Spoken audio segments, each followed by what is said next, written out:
Praise the lord. దేవుడికి స్తోత్రములు కలుగును గాక. అమ్మ ఈ అమ్మాయిని కూర్చోబెట్టండి. మిగతా వాళ్ళందరికీ డిస్టర్బెన్స్గా ఉంటుంది. కూర్చోబెట్టండి.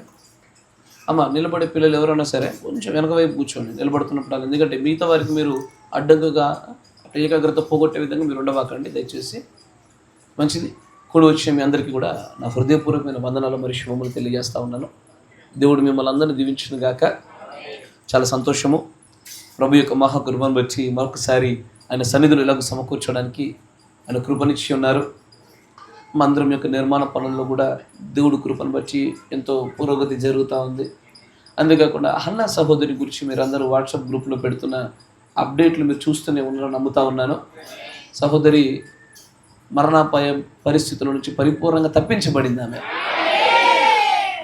అక్కడ ఉన్నటువంటి వైద్యులు కూడా అందుకే మీ దేవుడే కాపాడాడు అన్న విషయాన్ని, అలాంటి విషయాలు ఉచ్చరించినప్పుడు కానీ, చుట్టుపక్కల ప్రజలు అంటున్నప్పుడు కానీ, ఎవరి నామం గణపరచబడుటకి కార్యాలు జరగాలో ఆయన నామం మాత్రమే గణపరచబడు. సంఘముగా మీరు చాలామంది ప్రార్థనలు ఎక్కడ పడితే అక్కడ చేశారు. స్థలమని, పొలమని, షాప్ అని, బైక్ మీద అని సంబంధం లేకుండా ఎక్కడ పడితే అక్కడ మీరు ప్రార్థనలు చేశారు. సంగమా ఒక మాట జ్ఞాపకం ఉంచుకో. నేను ప్రార్థన అనేటువంటి ఒక సిరీస్లో ప్రవక్త గారు చెప్పిన ఒక మాట మీకు చూపించారు. ఈ రోజున అనేకులు గొప్పదైన శక్తిని ప్రార్థనలో పొందుకోవడం గల కారణం ఏంటంటే వారు ఇతరులను గురించి ప్రార్థించడం విఫలవటం వల్లనే అన్నాడు ఆయన. మీరు ఎలా చేశారో నాకు తెలీదు, కానీ నీ ఇంట్లో ఉన్నటువంటి నీ గృహస్థులకు కూడా అలాగే జరిగితే ఎంత కన్నీరు కారుస్తావో అలాగే నువ్వు కార్చి ఉంటే కనుక ఒక భరోసా నీకు మాట చెప్తాను. అదే శోధన లాంటి శోధన నీకు వస్తే దేవుడిని ఒంటరిగా వదలడు. ఎందుకంటే ఏ కొలత నువ్వు కొలిచి ఉంటివో, ఎలాగ నువ్వు వారి కోసం చెల్లించి ఉంటివో, వారి కోసం ఎలాగ ప్రార్థించి ఉంటివో నీకోసం దేవుడు అలాగే చేస్తాడు. మనుషులు కాదు, మధ్యవర్తిగా క్రీస్తే నీకోసం ప్రధాన యాజకుడిగా పనిచేస్తాడు. చాలామందికి ఇలా ప్రార్థన అవసరతలు ఉన్నవారికి, నిజంగా ఆర్థిక అవసరతలు ఉన్నవారికి సహాయం చేసేటువంటి అవకాశము సాధారణంగా ఎప్పుడు రాదు. నేను వచ్చినటువంటి దాదాపు 3 సంవత్సరాల పరిచర్లో ఎప్పుడు నేను అలాంటి ఒక మెసేజ్ ఎప్పుడు పెట్టలే. ఎందుకంటే అక్కడ ఒక గొప్ప సాక్ష్యం ఉత్పత్తి అవ్వాలి, ప్రభునామం గణపరచబడాలి, అనేకులకు అలాంటి ఒక గొప్పదైనటువంటి ఫలము దేవుడి చేత అనుగ్రహించబడాలి, అలాగూ అందరికీ అనుగ్రహించబడాలని ఉద్దేశం చేతే నేను ఆ మెసేజ్ని పెట్టడము. ప్రతి ఒక్కరూ వారి వారి ఆర్థిక స్తోమతల కొలది మీరు చేశారు. దేవుడు ఆ 2 కాసుల్ని ఆశీర్వదిస్తాడు. మీరు ఎక్కువకి ఇచ్చారా తక్కువకి ఇచ్చారా నాకు అవసరం లేదు, నాకు సంబంధం లేదు. కానీ మీరు ఏమి ఇచ్చి ఉన్నారో ప్రభువుకి తెలుసు. ఎంత కొరతలో ఇచ్చారో, ఎంత బాధలో ఇచ్చారో, నీ ఇంట్లో వ్యక్తికి జరిగితే ఎలాగిస్తారో మీరు అలాగే ఇచ్చినారని నమ్ముతా ఉన్నా. కానీ ప్రభు మీకు ఆ ఫలాన్ని పోగొట్టనివ్వడయ్యా, కాపాడుతాడు. మీ ప్రార్థనలు చేశారు, కానీ భార్యగా మీరు చేసినటువంటి ఆ ప్రార్థనలకి అక్కడ ఉన్నటువంటి ఆ గొప్ప సాక్ష్యము, అక్కడున్న సహోదరులు పలికినటువంటి మాటలు కూడా ప్రతి ఒక్కరికి వందనాలు తెలియజేయమన్నారు. వారు ప్రభువుకి కృతజ్ఞులై ఉన్నారు. త్వరలోనే కృతజ్ఞత కూటం పెట్టడానికి ఆశపడుతూ ఉన్నారు. కొంత వారు ఉన్న ప్రాంతానికి వర్షాకాల పరిస్థితులకు కుదరదు, కానీ కొంత దాటిన వెంటనే లేదనుకోండి ఈదుకుంటూ వెళ్ళాల్సి ఉంటుంది అక్కడ. కాబట్టి అయ్యా కొంత వాతావరణ పరిస్థితులు అనుకూలించగానే ప్రభునామ గణపరచుకున్నట్లే కృతజ్ఞత కూడికగా మనల్ని అందరినీ అక్కడికి పిలిపించి మనమందరం కలిసి ఒక చోట వారి ఇంట్లో దేవుడి చిత్తమైతే గొప్పదైన ఒక కృతజ్ఞత కూటమి అడుగులు వేద్దాం. నిజంగా ఆ కుమార్తెను కాపాడింది దేవుడి యొక్క కృప మాత్రమే. ఆ మాటలో తెలుసా, చాలామందికి మాట తెలియకపోవచ్చు. ఆమె చనిపోతుంది, ఇక మీరు పిలవాలనుకున్న వాళ్ళు చూపించుకోండి అని చెప్పేశారు. ఆ మాట విన్నప్పటి నుంచి కూడా మరణానికి మనం భయపడేది కాదు, కానీ ఇంకా పరిపూర్ణత ఎక్కడైనా చెందకుండా ఈ లోకాన్ని విడుస్తున్నారేమో. పరిపూర్ణమైన స్థాయిలో ఉండి లోకాన్ని విడిస్తే ఏ భయం లేదు, మరణం మేలే. కానీ పరిపూర్ణమైన స్థితిలో మలచబడాలా, ఆ రాజ్యాన్ని స్వతంత్రించుకునే స్థాయిలో ఉండేవారు ముందుకు సాగాలనేటువంటి కోరికలో ఉండగా అద్భుతమైన కార్యాన్ని దేవుడు జరిగించాడు. నిజంగానే మంచి దేవుడు, గొప్ప దేవుడు, ప్రధాన కాపరి, గొప్ప కాపరి. ఏమి చేసినా ఆయన రుణాన్ని మనం ఎప్పటికీ తీర్చలేం. నిజంగానే ప్రభునామం గణపరచబడును గాక. నిజంగానే నేను ఆ విషయంలో నేను బాగా కదిలించబడ్డాను. ఎందుకంటే సంఘం అంతా కూడా ప్రార్థనలో చాలా బలంగా నిలబడినారు. అయ్యా మీరు కలిగి ఉన్నటువంటి ఆ ప్రేరేపణ, ఒకవేళ మీలో కొంతమందిగా కలిగి ఉండలేకపోయినట్లయితే, మీ గృహస్థుల గురించి చేసినట్టే మీరు చేయకపోతే జాగ్రత్త. రేపటి దినాన మీకు అలాంటి శోధన వచ్చినప్పుడు సంఘం నుంచి మీరు అలాగే ఆశిస్తారుగా, మా సంఘం అంతా మా కోసం ప్రార్థించాలని కోరుకుంటారుగా. మీరు చేయకుండా ఎదుటి వారి దగ్గర కోరుకుంటే దేవుడు మిమ్మల్ని దొంగలు అంటారు, వేషాదారులు అంటాడు. మీరు చేయాలి. మీరు చేస్తూ దేవుడు అలాగ మీకు తరపున పని చేయనట్లే దేవుడు సంఘాన్ని నడిపిస్తాడు. కానీ చేసిన వారి సంఖ్య చాలా ఎక్కువ, అత్యధిక స్థాయిలో చేశారు. కన్నీరు మున్నీరే ప్రార్థన చేశారు. ఆయన హిజ్కియా కదా ఆయుష్ను అనుగ్రహించినట్టు దేవుడు అనుగ్రహించాడు. ఇవన్నీ కార్యాలు చూస్తుంటే చాలామందికి ఏంటిది ఒక చిన్న స్వస్థత గురించి ఇంతలా ఆనందపడుతున్నారు ఏంటని అనుకుంటారు. కానీ స్వస్థత అనేటువంటిది ఎలా చూడాలో చెప్తాను చూడండి. నేను ఇక వర్తమానంలో వెళ్తలేదు, నార్మల్గా మీకు అర్థం కావాలి. స్వస్థత మొదటి విడుపులో కనబడుతున్నప్పుడు స్వస్థతలు వేరు, రెండవ విడుపులో కనబడుతున్న స్వస్థతలు వేరు, మూడవ విడుపులో కనబడే స్వస్థతలు వేరు. ఇది ప్రజలకు అర్థం కాదు. అందరూ ఏమనుకుంటారంటే అయ్యో ఇంత చిన్న స్వస్థతలకి ఇంత కదిలిపోతున్నారు ఏంటి అనుకుంటారు.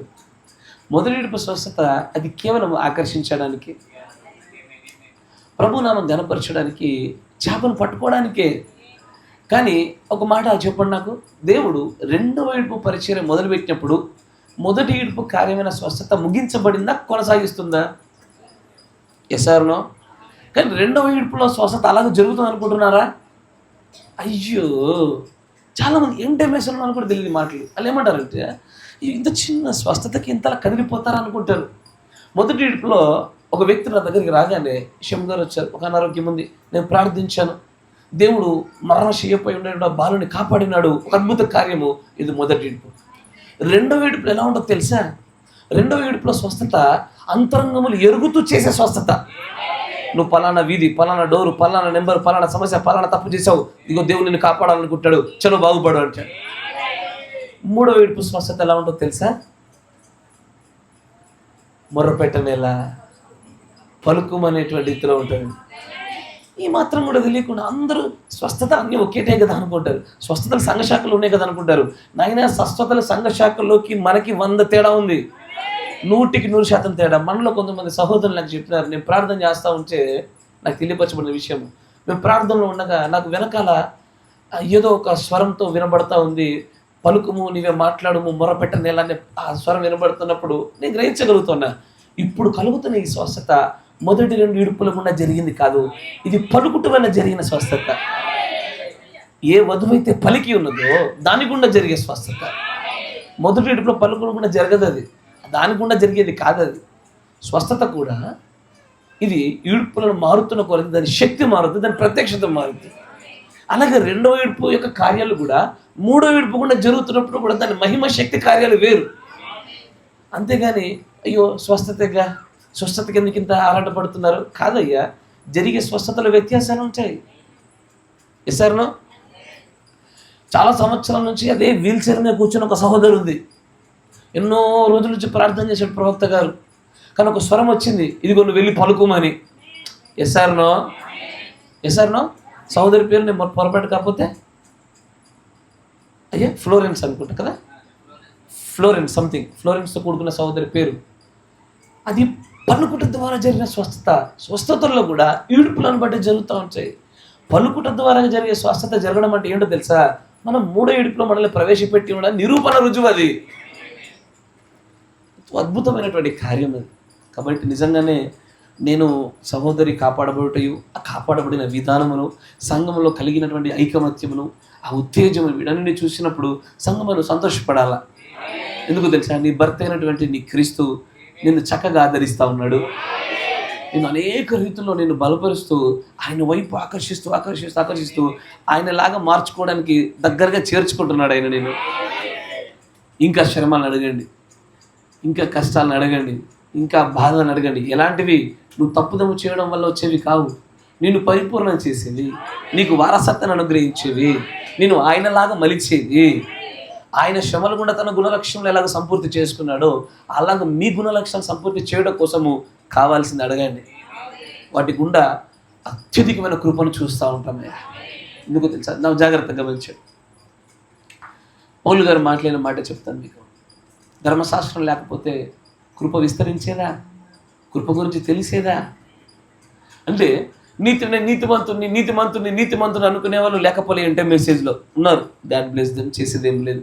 కానీ వారు రుచి చూసేదానికంటే అయ్యా నేను పాపిని, నేను అనర్హుణ్ణి, నేను దౌర్భాగ్యుణ్ణి, నేను నిజంగానే దేనికి పనికిరాని పెంచ మీద ఒక పురుగు లాంటి వాడిని అని చెప్పుతున్నవాడు రుచి చూసే కృప యొక్క శాతం ఎక్కువ.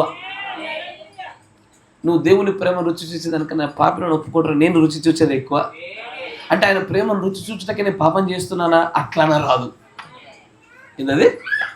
అట్లనా రాదు. పౌలు గారు చెప్పిన మాట అట్లనా రాదు. ఇది ప్రత్యక్షతతో గ్రహించగలిగే విషయం. కానీ మీరు గ్రహించాలని మాట చెప్తాను. జరిగే స్వస్థతలు మొదటి ఇడుపు గుండా జరగడం వేరు. ఇప్పుడు మనం మొదటి ఇడుపు కార్యాల్లో ఉన్నామనుకుంటున్నారా? కాదు. మనం పలికే కార్యాల్లో ఉన్నాం. మనము కన్నీరు కారుస్తూనైనా సరే, నిజంగానే భావోద్వేగాలతో ఎంతగా దుఃఖక్రాంతులే ఏడుస్తూ అయినా సరే, ప్రభు యొద్ద మనం దేనినైతే నిజంగానే ఒక అనుమతిని పొందుకొని మనం నిజంగానే పలికామో ఆ పలుకుట జరిగింది. అక్కడ పలుకుట గుండా జరిగిన స్వస్థత కనుక సంతోషించండి. మీ పట్ల అదే కార్యాలు జరుగుతాయి. దేనికి భయపడకండి. ఆరోగ్యం ఏదైనా పాడవుతుందని అనిపించిందా? చలో, నాకు దేవుడు ఉన్నాడు, నా దేవుడు కృప ఉన్నదని నమ్మండి. చాలు. God bless you. దేవుడు దీవించును గాక. సరే, మన సమయాన్ని లేఖనాలు కూడా గడిపే ప్రయత్నం చేద్దాం. యోహాను సువార్త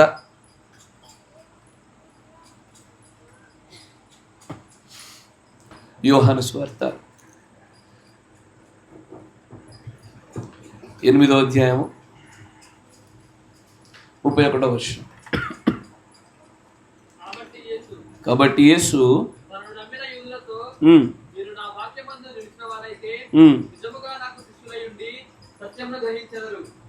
అప్పుడు సత్యము మిమ్మును స్వతంత్రులుగా చేయాలని చెప్పగా, వారు మేము అబ్రహాము సంతానము, మేము ఎన్నడను ఎవరికి దాసనమై ఉండలేదే, మీరు స్వతంత్రులుగా చేయబడదని ఎలా చెప్పుతున్నామని ఆయనతో అనేది. అందుకు యేసు, పాపము చేయి ప్రతివాడును ఆత్మనకు దాసుడని మీతో నిశ్చయంగా చెప్పుతున్నాను. దాసుడు ఎల్లప్పుడూ ఇంటిలో నివాసము చేయడు, కుమారుడు ఎల్లప్పుడూ నివాసము చేయడు. కుమారుడు మిమ్మల్ని స్వతంత్రులుగా చేసినడలా మీరు నిజంగా స్వతంత్రులై ఉందురు. మీరు అబ్రహాము సంతానమై నాకు తెలియను, అయినను మీలో నా వాక్యమునకు చోటు లేదు కనుక నన్ను చంపవేదకుచున్నారు. నేను నా తండ్రి యొద్ద చూసిన సంగతులే బోధిస్తున్నాను. ఆ ప్రకారమే మీరు మీ తండ్రి యొద్ద వినిన వాటినే జరిగించుచున్నారని వారితో చెప్పాను. అందుకు వారు ఆయనతో, మా తండ్రి అబ్రహామునేది. యేసు, మీరు అబ్రహాము పిల్లలైతే అబ్రహాము చేసిన క్రియలు చేతురు. దేవుని వలన వినిన సత్యము మీతో చెప్పిన వాడనైన నన్ను మీరు ఇప్పుడు చంపవెలుగుతున్నారే. అబ్రహాము అట్టు చేయలేదు, మీరు మీ తండ్రి క్రియలే చేస్తున్నారని వారితో చెప్పారు. అందుకు వారు, మేము వ్యభిచారము వలన పుట్టిన వారు కాము, దేవుడు అక్కడే మాకు తండ్రి అని చెప్పగా, యేసు వారితో ఇట్లనెను, దేవుడు మీ తండ్రి అయినలా మీరు నన్ను ప్రేమింతురు. నేను దేవుని యొద్ద నుండి బయలుదేరి వచ్చి ఉన్నాను, నా అంతటా నేనే వచ్చి ఉండలేదు, ఆయన నన్ను పంపెను. మీరేలా నా మాటలు గ్రహింపకున్నారు? మీరు నా బోధ విననుకుంటున్నాం అనే కదా. మీరు మీ తండ్రి యొక్క అపవాద సంబంధులు, మీ తండ్రి దురాశలు నెరవేర్చగోరుతున్నారు. ఆది నుండి వాడు నరహంతకుడై ఉండి సత్యమందు నిలిచిన వాడు కాడు, వాడి యందు సత్యమే లేదు. వాడు అబద్ధమాడినప్పుడు తన స్వభావము అనుసరించే మాట్లాడను. వాడు అబద్ధికుడును అబద్ధమునకు జనకుడునై ఉన్నాడు. నేను సత్యమైన చెబుతున్నాను కనుక మీరు నన్ను నమ్మరు. చాలు. దేవుడికి స్తోత్రములు కలుగును గాక. మీరున్న చోట తలలోంచండి, కళ్ళు మూసుకొని చిన్న ప్రార్థన చేసుకుందాం. మహాశక్తివంతుడైనటువంటి మా ప్రియమైన ప్రభుని యేసుక్రీస్తు దేవా, వాక్యమైన తండ్రి, ఈ వాక్యం యొక్క అర్థమును మేము గ్రహించుటకు, ఈ గడియ వర్తమానం కూడా నీ ప్రవక్త ధరను మాట్లాడినటువంటి ఆ వివరణ మేము పొందుటకు దయచేసి సమయంలో మీరు మా హృదయాలు తెరవమని మేము ప్రార్థిస్తూ ఉన్నాము. ప్రతి మాట కూడా మా హృదయాల్లో అవి చోటు చేసుకుని భద్రం చేయబడినట్లుగా, ఎందు నిమిత్తమై ప్రయాసము కలిగి ఇక్కడికి వచ్చి ఉన్నాము, ఆ ప్రయాసం అంతయు కూడా నిజముగానే అర్థవంతముగా నెరవేర్పు జరిగించినట్లే సహాయం దయచు. మీతో మేము, మాతో మీరు ప్రభు ఏకమగునట్లుగా ఈ మాటలు ఉపయోగపడేట్లా సహాయం దయచేయమని ప్రభువు అయిన యేసుక్రీస్తు నామములో ప్రార్థన చేయుచున్నాము. ఆమేన్. Praise the lord. చదవబడిన లేఖన భాగాన్ని మీరు గమనించినట్లయితే ఇక్కడ యేసు ప్రభు వారు అక్కడ ఉన్నటువంటి యూదులతో మాట్లాడుతూ ఒక అద్భుతమైనటువంటి సంభాషణ యుద్ధం జరుగుతూ ఉన్నది. ఎందుకంటే ఆయన అంటున్న మాటలకి, యూదులు మాట్లాడుతున్న మాటలకి చాలా గొప్ప యుద్ధమే కనబడతా ఉన్నది. ఇందుకు ఇటుపక్కున్న వారు ఎవరయ్యా అంటే యూదులే. యూదులు అనగా యేసు ప్రభు ఏ గోత్రాలలో నుంచి వచ్చి ఉన్నాడో అదే గోత్రాలకు సంబంధించినటువంటి ఇజ్రాయేల్ గోత్రంలో ఉన్నవారే. వీరెవరో బయటవారు కాదు, అన్యులు కాదు, లోకస్తులు కాదు, ఎవరు కాదు. కానీ దేవుడు ఏ గోత్రాల నుంచి వచ్చి ఉన్నాడో అదే గోత్రాల నుంచి వచ్చి ఉన్న వారికి దేవుడికి మధ్యలో జరుగుతున్న గొప్పదైనటువంటి సంభాషణ. ఎంత అద్భుతమైనటువంటి సంభాషణ అంటే ఇక్కడ ఆయన ఎంత అద్భుతంగా 2 భిన్నమైనటువంటి వంశములను, భిన్నమైన బీజములను, భిన్నమైన పితృత్వపు హక్కులను, భిన్నమైనటువంటి ఆత్మలను చూపిస్తా ఉన్నాడు. ఆయన అంటాడు ప్రారంభంలోనే 31వ వచనంలో మీరు చూస్తే, కాబట్టి యేసు తనను నమ్మిన యూదులతో, మీరు నా వాక్యమందు నిలిచిన వారైతే నిజముగా నాకు శిష్యులయ్యుండి సత్యమును గ్రహించెదరు. అంటే మీరు సత్యాన్ని ఎందుకు గ్రహించలేకపోతున్నారు? కారణం ఏమై ఉండొచ్చు? ఆ పలికిన మాటలే మీరు చూడండి. మీరు సత్యాన్ని గ్రహించలేకపోవడం గల కారణము, ఒకటి, నాకు శిష్యులు కాదు. ఎందుకు శిష్యులుగా ఉండలేకపోయినారు అంటే, మీరు నా వాక్యమందు లేరు. ఎందుకు వాక్యమందు లేరంటే మీరు నమ్మలేదు. గ్రహిస్తున్నారా? అక్కడ యేసు ప్రభువు పలికిన మాటలున్న క్రమాన్ని చూడండి. మీరు ఎందుకు సత్యాన్ని గ్రహించుకోలేకపోయారు? ఎందుకు సత్యాన్ని పట్టుకోలేకపోయినారు? ఎందుకు? సత్యము అనగా ఏంటి? వాక్యమే సత్యము, వాక్యము ప్రత్యక్షతే సత్యము.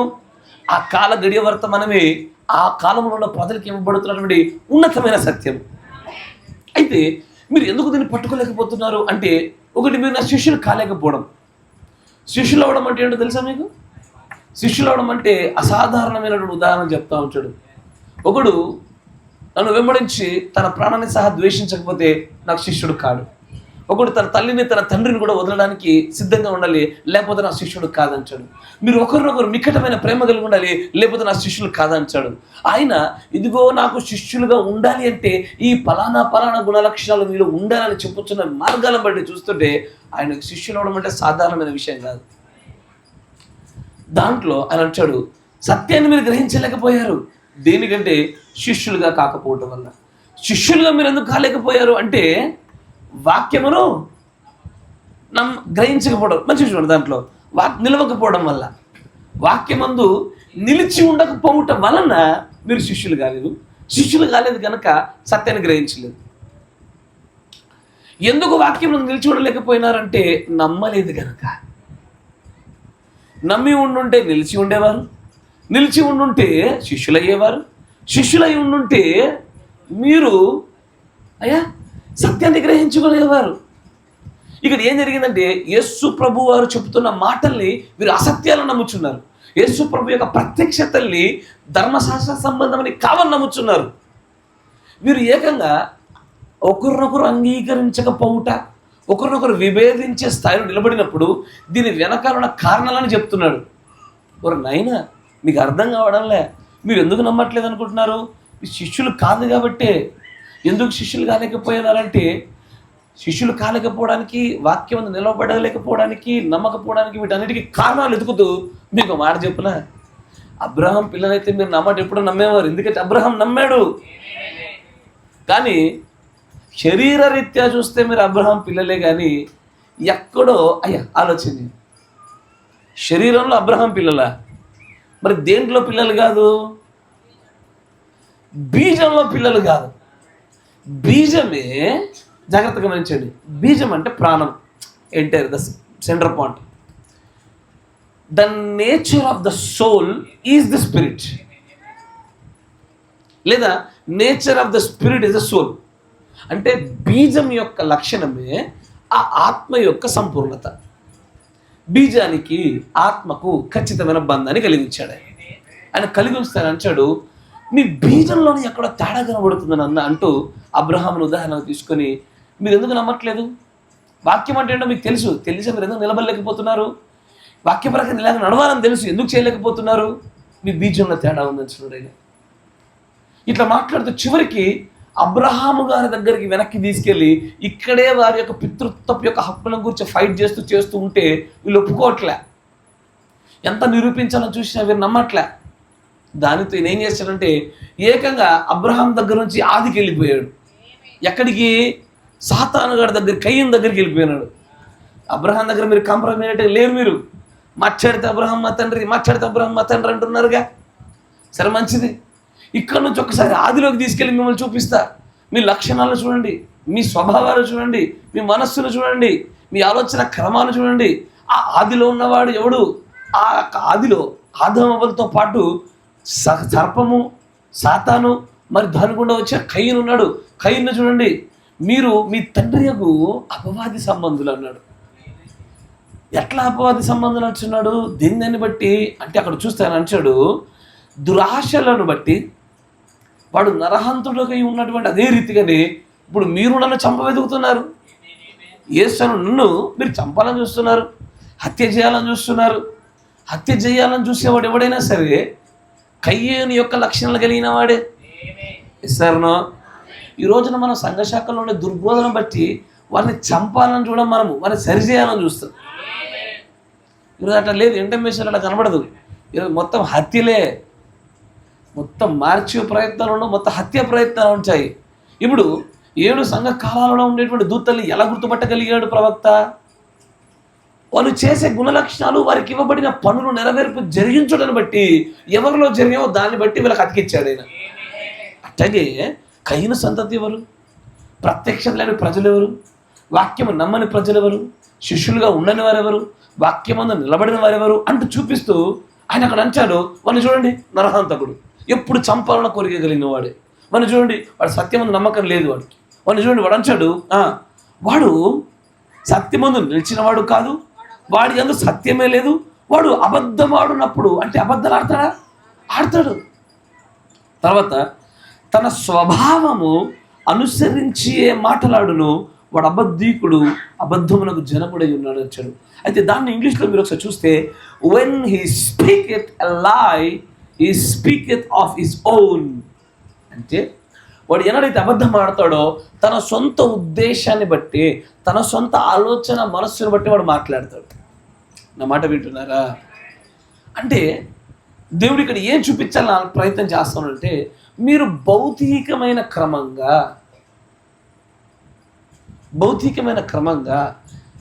జన్యుల క్రమంగా అంటే భౌతిక జన్యుల క్రమంగా ఈ పితృత్వపు హక్కులను, ఈ వంశ క్రమాలను మీరు చూడడం ఆపండి. ఎందుకంటే దేవుడు ఈ నానుడిని పూర్తిగా నరికివేశాడు. ఆయన తన సొంత జనులుగా పిలువబడిన ఇజ్రాయిల్ను నరికివేసి తనకు సంబంధాన్ని అన్యజనులు అతికించుకున్నప్పుడే ఈ నానుడిని విరగొట్టేశాడు ఆయన. ఇప్పుడు భౌతికమైనటువంటి విషయంతో సంబంధం లేదు. ఒక వ్యక్తి ప్రవక్త గారికి ఒక ప్రశ్న రాస్తూ అంటాడు ఆయన, ఇదిగో మా పితృడు అక్రమంగా వారు ముందు కొనసాగడం నేను జన్మించాను, ఆమె బాస్టర్డ్ చైల్డ్, అంటే నేను అక్రమ సంతానాన్ని, నేను ఇంతకీ దేవుడి మందిరంలోకి రావచ్చా? పాత నిబంధన ప్రకారంగా 2-3 తరాల వరకు రావద్దని చెప్తా ఉంది కదా. ఏమంటారంటే అప్పుడు దేవుడి యొక్క ప్రవక్త అంటాడు, ఈ భౌతిక సంబంధమైన విషయాలన్నీ కూడా క్రీస్తు రక్తంలో కడగగానే సమస్తము తొలగిపోతాయి అన్నాడు ఆయన. అంటే ఈ రోజున భౌతిక సంబంధమైనటువంటి క్రమాలను పట్టుకొని మనం ముందుకు సాగకూడదు. ఈ రోజున ఎంటైమ్ మెసేజ్ అనేటువంటి బోర్డు కూడా భౌతికమైన క్రమాలకు కూడా చాలా బాగా వచ్చి వేలాడుతూ ఉంది, సంఘాలపైన, విశ్వాసులపైన, కాపురులపైన. కానీ ఆత్మీయమైన రీతిలో, స్వభావాల రీతిలో, వారు నమ్ముట రీతిలో, వాక్యమునందు నిల్చుట రీతిలో, వారు శిష్యులు అనబడుట రీతిలో, చివరికి ఆయన యందు సత్యమందు నిలబడుతున్న రీతిలో చూస్తే కనుక, ఈ రీతిలో ఎక్కడ నిలబడ్డమని చూస్తున్నదే అసలైన దేవుడి యొక్క కోణం. ఇంటర్ మెసేజ్ నుంచి ఇంకొక ఇంటర్ మెసేజ్ తయారైందా? దేవుడు దాన్ని పట్టించుకోవట్లే, ఈ క్రమాన్ని చూడట్లే. ఇంటర్ మెసేజ్ తల్లిదండ్రులకి ఇంటర్ మెసేజ్ పిల్లలు పుట్టారా? దేవుడు దాన్ని పట్టించుకోవట్లే. దేవుడు చూస్తున్నా దేన్ని అయ్యండి. ఎందుకంటే ఇక్కడ వీళ్ళు కూడా అబ్రహాం సంతతి నుంచి వచ్చిన వారే. నేను నమ్ముచున్నా, నేనే ఒప్పుకుంటున్నా మీరు అబ్రహాం సంతానం మరి, కానీ నాకు సంబంధం లేదు దాంతో.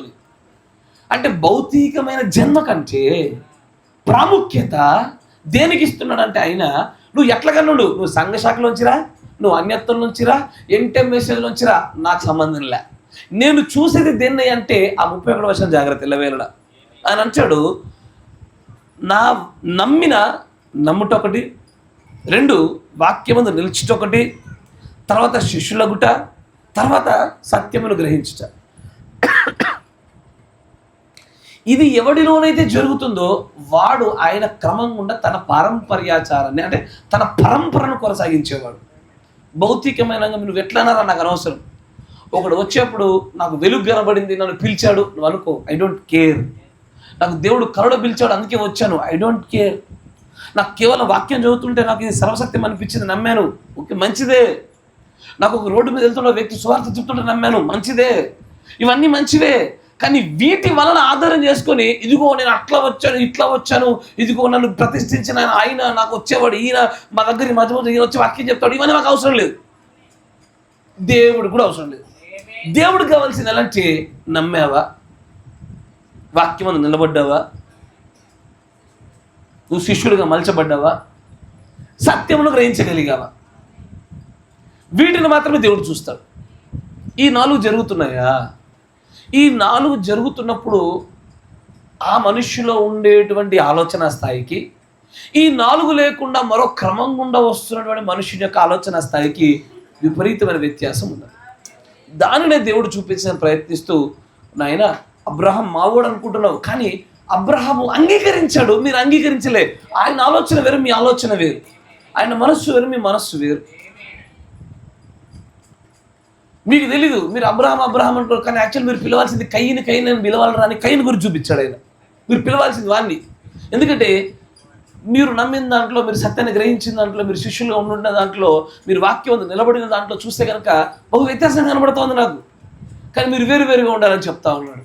ఆయన ఏం చేస్తా ఉన్నాడంటే, ఎవడైతే తన సొంత ఉద్దేశాన్ని బట్టి మాట్లాడతాడో, when he speaketh a lie, he speaketh of his own. తన సొంతంగా మాట్లాడతాడు. జాగ్రత్త, మంచిగా గమనించాడు. అయ్యా, ఏ కాపరైనా సరే, ఏ సంఘమైనా సరే, ఈ వర్తమాన సంబంధమైన ప్రత్యక్షత కాకుండా తన సొంత భాష్యాన్ని, తన సొంత ఉద్దేశాన్ని, ప్రవక్త గారు చెప్పని దాన్ని, బైబిల్ చెప్పని దాన్ని ఏదో జోడించే ప్రయత్నం చేసి సొంతంగా చెప్తున్నారా? జాగ్రత్త. దానికి వారు పెట్టే పేరు ఒకటే, ప్రత్యక్షత. అలాంటి దానికి ఈ ఎంచెమేశ్వరంలో ప్రస్తుత కాల పరిమితులు ప్రజెంట్ ఎవరైతే ఉన్నారో, ఈ పరిస్థితుల్లో ఉన్న వారందరూ పెట్టే పేరు ఏంటంటే ప్రత్యక్షత. కానీ ఒకవేళ ఆ వ్యక్తిగతమైన సొంత ఉద్దేశాల నుంచి వచ్చిందా, జాగ్రత్త. అది చాలా పెద్ద గుర్తు. కయ్యను సంబంధించినటువంటి ఆత్మ గుణ లక్షణాలతో ముందుకు సాగుతున్న వ్యక్తులు అని చెప్పడానికి యేసు ప్రభువు వారు అంటారు. అది 44 వచనం చూడండి. మీరు మీ తండ్రి గొప్పవాది సంబంధులు. ఈ సంబంధాలను దేని బట్టి పెడుతున్నాడంటే, దురాశ నెరవేర్చుకున్నవారు, నరహంతకులు గాను, సత్యం మీద నిలబడకుండాను, సత్యమే లేకుండాను, అబద్ధం ఆడేవాడు గాను, వాడు తన సొంత స్వభావం నుంచి మాట్లాడేవాడు గాను, అబద్ధికుడుగా, దాని అబద్ధానికి జనకుడుగా ఉండేవాడు గాను ముందుకు సాగుతున్నాడు. అయ్యా, ఆలోచించండి, జాగ్రత్త. క్రీస్తుల్లో ఉన్న వ్యక్తి కయ్యంలో ఉన్నవాడు కాదు. అబ్రహాంలో ఉన్న వ్యక్తి వేరు, కయ్యంలో ఉన్న వ్యక్తుల యొక్క పరిస్థితులు వేరు. ఈ జన్మ తరహాగా, జన్ముల తరహాగా నాకు సంబంధం లేదు, మీరు ఎలాగానే ఉండండి. కొంతమందికి పుట్టుకతో క్రైస్తవులైన వారికి ఉండేటువంటి గర్వాలు వేరు. పుట్టుకతో క్రైస్తవులైన వాళ్ళు ఏమంటారు తెలుసా? ఇప్పుడు ఒక అన్యుడు ఉన్నాడు, వాడు ఒక 2-3 సంవత్సరాలు కిందే వచ్చాడు అనుకోండి భక్తిలోనికి. పుట్టుకతో క్రైస్తవుడు ఒకడు ఉంటాడు, తా అంటే తూ తెలియదు, తూ అంటే తా తెలియదు. ఈ 2-3 సంవత్సరాల కింద ఉన్నటువంటి అన్యుడు కనుక దేవునిలోకి వచ్చి ఇక వాక్యం ఇలాగ చెప్తుంది అన్నాం అనుకో, మీకు చెప్తలేరు, మీకు తెలుసు అది. 30 years ఇండస్ట్రీ ఒక ఆయన అంటాడు, సార్ కరెక్టే కదా బాబు, నేను బైబిల్ తిప్పిన సార్లు కూడా నువ్వు బైబిల్ పట్టుకోలేదు అసలు, నా జ్ఞానానికి నీ జ్ఞానానికి సంబంధం ఉందా అంటాడు. భిన్నమైన ఆలోచనలు మాట్లాడుతూ కనీసం బైబిల్ యొక్క పునాదులు తెలియకుండా మాట్లాడతారు. దేవుడు వీటేటిని లెక్క చేయడు. ఆయన చూసేదల్లా నువ్వు నమ్మితివా, వాక్యమును నిలబడితివా, శిష్యుడు అయితివా, సత్యమును గ్రహించితివా, దీనిని మాత్రమే లెక్క చేస్తాడు ఆయన. ఇది క్రీస్తు మనస్సులోంచి మాత్రమే ఉత్పత్తి అయ్యేదంటాడు ప్రవక్త. సాతాను గాడి గురించి మాట్లాడితే కయ్యను గురించి మాట్లాడుతూ 44 వచనంలో when he speaketh a lie, he speaketh of his own కదా. ఇక్కడ దేవుని ప్రవక్త అంటాడు, చూడండి, జాగ్రత్తగా గమనించాలి. దేవుడు ప్రవక్త మాట్లాడిన ఒక మాటను నేను ముందు వచ్చే ప్రయత్నం చేస్తాను.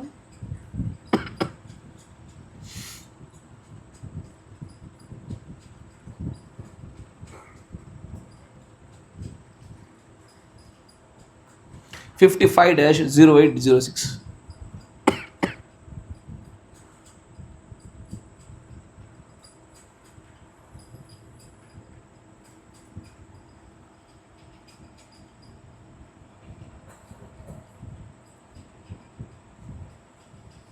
యేసుక్రీస్తు నిన్న నేడు నిరంతరము ఒకటే రీతిగా ఉన్నాడు. మతములో 19 పేర చూడండి, 19th పేర. ఇప్పుడు ఇక్కడ ఏం జరుగుతున్నది? ఎప్పుడైతే ఒక మనుషుడు ప్రారంభిస్తాడో అతడు ఇలవేళ కారణముల వైపు అడుగులు వేస్తాడు. అతడు ఇలవేళ ఆ విద్యా సంస్థలు నేర్పించినటువంటి ఆలోచన ధోరణిలోనికి ఎల్లవేళ పరుగులెడుతూ ఉంటాడు వాడు.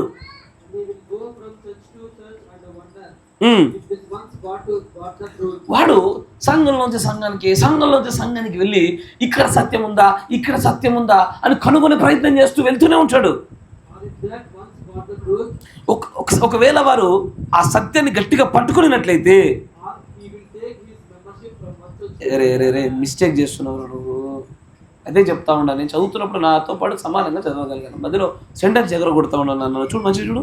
If this ones got the truth, ఒకవేళ వారు ఈ సత్యాన్ని పట్టుకున్నట్లయితే, ఆర్ లేదా if that ones got the truth, ఒకవేళ వారు సత్యంలోని కనుక ప్రవేశించినట్లయితే, or he will take his membership from the one church to another.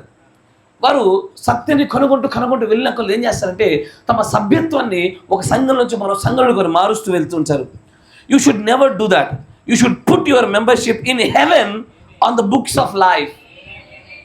Book of life అంటే ఆయన ఏమంటే సభ్యత్వాలు సంఘంలో అది పెట్టుకోవాల్సింది జీవ గ్రంథములో, ఆ పరలోకమందున జీవ గ్రంథం సభ్యత్వాన్ని పెట్టాల. తర్వాత ఆయన అంటాడు అక్కడ ఉంటేనే అది నిత్యము నివసించినట్లుగా ఉంటుంది. నౌ ఆల్ చర్చెస్, అన్ని సంఘాలు, క్రైస్తవ సంఘాలు మంచి అర్థాన్ని కలిగి ఉన్నాయి. ప్రతి ఒక్కరు కూడా ప్రతి ఒక్క దగ్గర సత్యం ఉందని నమ్ముచున్నా. కరెక్టేనా? ప్రవక్త గారు చెప్పే సత్యమేనా? అయ్యా సంఘశాఖలో సత్యం ఉందా? సంఘశాఖల్లో నేను అడిగి సత్యం ఉందా? కనబడ సంఘశాఖలో సత్యం ఉందా అమ్మా? పిల్లలు ఆడున్నారుగా. సంఘశాఖలో సత్యం ఉందా? సంఘశాఖలో ఉందా? ఇంటర్మీడియట్లో ఉందా? అయ్యా సంఘశాఖలో సత్యం ఉందా? ఇంటర్మీడియట్లో సత్యం ఉందా? సంఘశాఖలో సత్యం ఉంది, ఇంటర్మీడియట్లో సత్యం ఉంది, సర్వసత్యం ఉంది, రెండు ఉన్నాయి, సంపూర్ణత ఉంది. ఎస్ సార్, దాన్ని ప్రవక్త అంటాడు, I believe every one of them has truth and now. అంటే వాళ్ళ దగ్గర పూర్తి సత్యం లేదని చెప్పాలి అనుకోవట్లేదు. షూర్, నేను నమ్ముచున్నాను. ఒకవేళ వారు క్రీస్తు నమ్మినట్లయితే, ఇప్పుడు కానీ మనుషుడు ఏం చేస్తాడు? అతడు మనుషుడు ఏదో కొంత వింటాడు, కొంచెం కొంచెం వింటాడు. అప్పుడు అతడు ఏం చేస్తాడు? మీకు అర్థమైతేలే. బాగా ఎక్కువ మంది యూట్యూబ్లో చూసి పేపర్లు నింపుతారు, చూసి వాళ్ళ గురించి చెప్తా ఉన్నాడు ఆయన. మనుష్యుడు కొంత వింటాడు, ఎక్కడో పేపర్లు తిప్పుతాడు. ఇక మంచిది. ఇప్పుడు నువ్వు ఎవడు కూడా క్రీస్తు నీ పేపర్లు కదిలించడం చూడవు, నువ్వు కదిలిస్తావు. నీకు అర్థమవుతుందా? పేపర్లు కదిలించినట్లుగా క్రీస్తు కదిలించడం నువ్వు చూడవు. తర్వాత నీవు నీ ఆలోచనల్ని, యువర్ థాట్స్, నీ ఆలోచనల్ని పక్కకు తిప్పివేయాలి. నీ యొక్క ఆలోచన విధానం ఏదైతే ఉన్నదో దానిని పూర్తిగా పక్కకు నెట్టివేయాలి. నీవు కారణములు వెతుక్కునే స్థితిలో నుంచి నువ్వు పక్కకి జరగాలి. ఇది అలాగే జరుగుతున్నట్టువా, ఎందుకు ఇలా జరిగింది? ఇది నీ సొంత కారణములు వెతికేటువంటి ఆ స్థానాన్ని దూరం జరపాలి. ఎందుకంటే అవ్వ పడింది అక్కడే అంటాడు ప్రవక్త. అవ్వ ఈ ట్రై టు రీజన్, అవ్వ కారణాలు ఎతికే ప్రయత్నం చేసింది. కారణాలు ఎక్కడైతే వెతుకుతామో దేవుడు ఒక విషయాన్ని చూపించినప్పుడు ఆమె అనాల్సిందే. దానికి మళ్ళీ కారణాలు వెతికేమనుకో, ఆ రీజనింగ్లోనే, ఆ కారణాల్లోనే అవ్వ పడిపోయినట్టుగా మనం పడిపోతాము. ఇది క్రీస్తు మనసు కాదు. అందుకే అంటాడు, you have to move your thinking, you have to move your thoughts, you have to move your reasoning.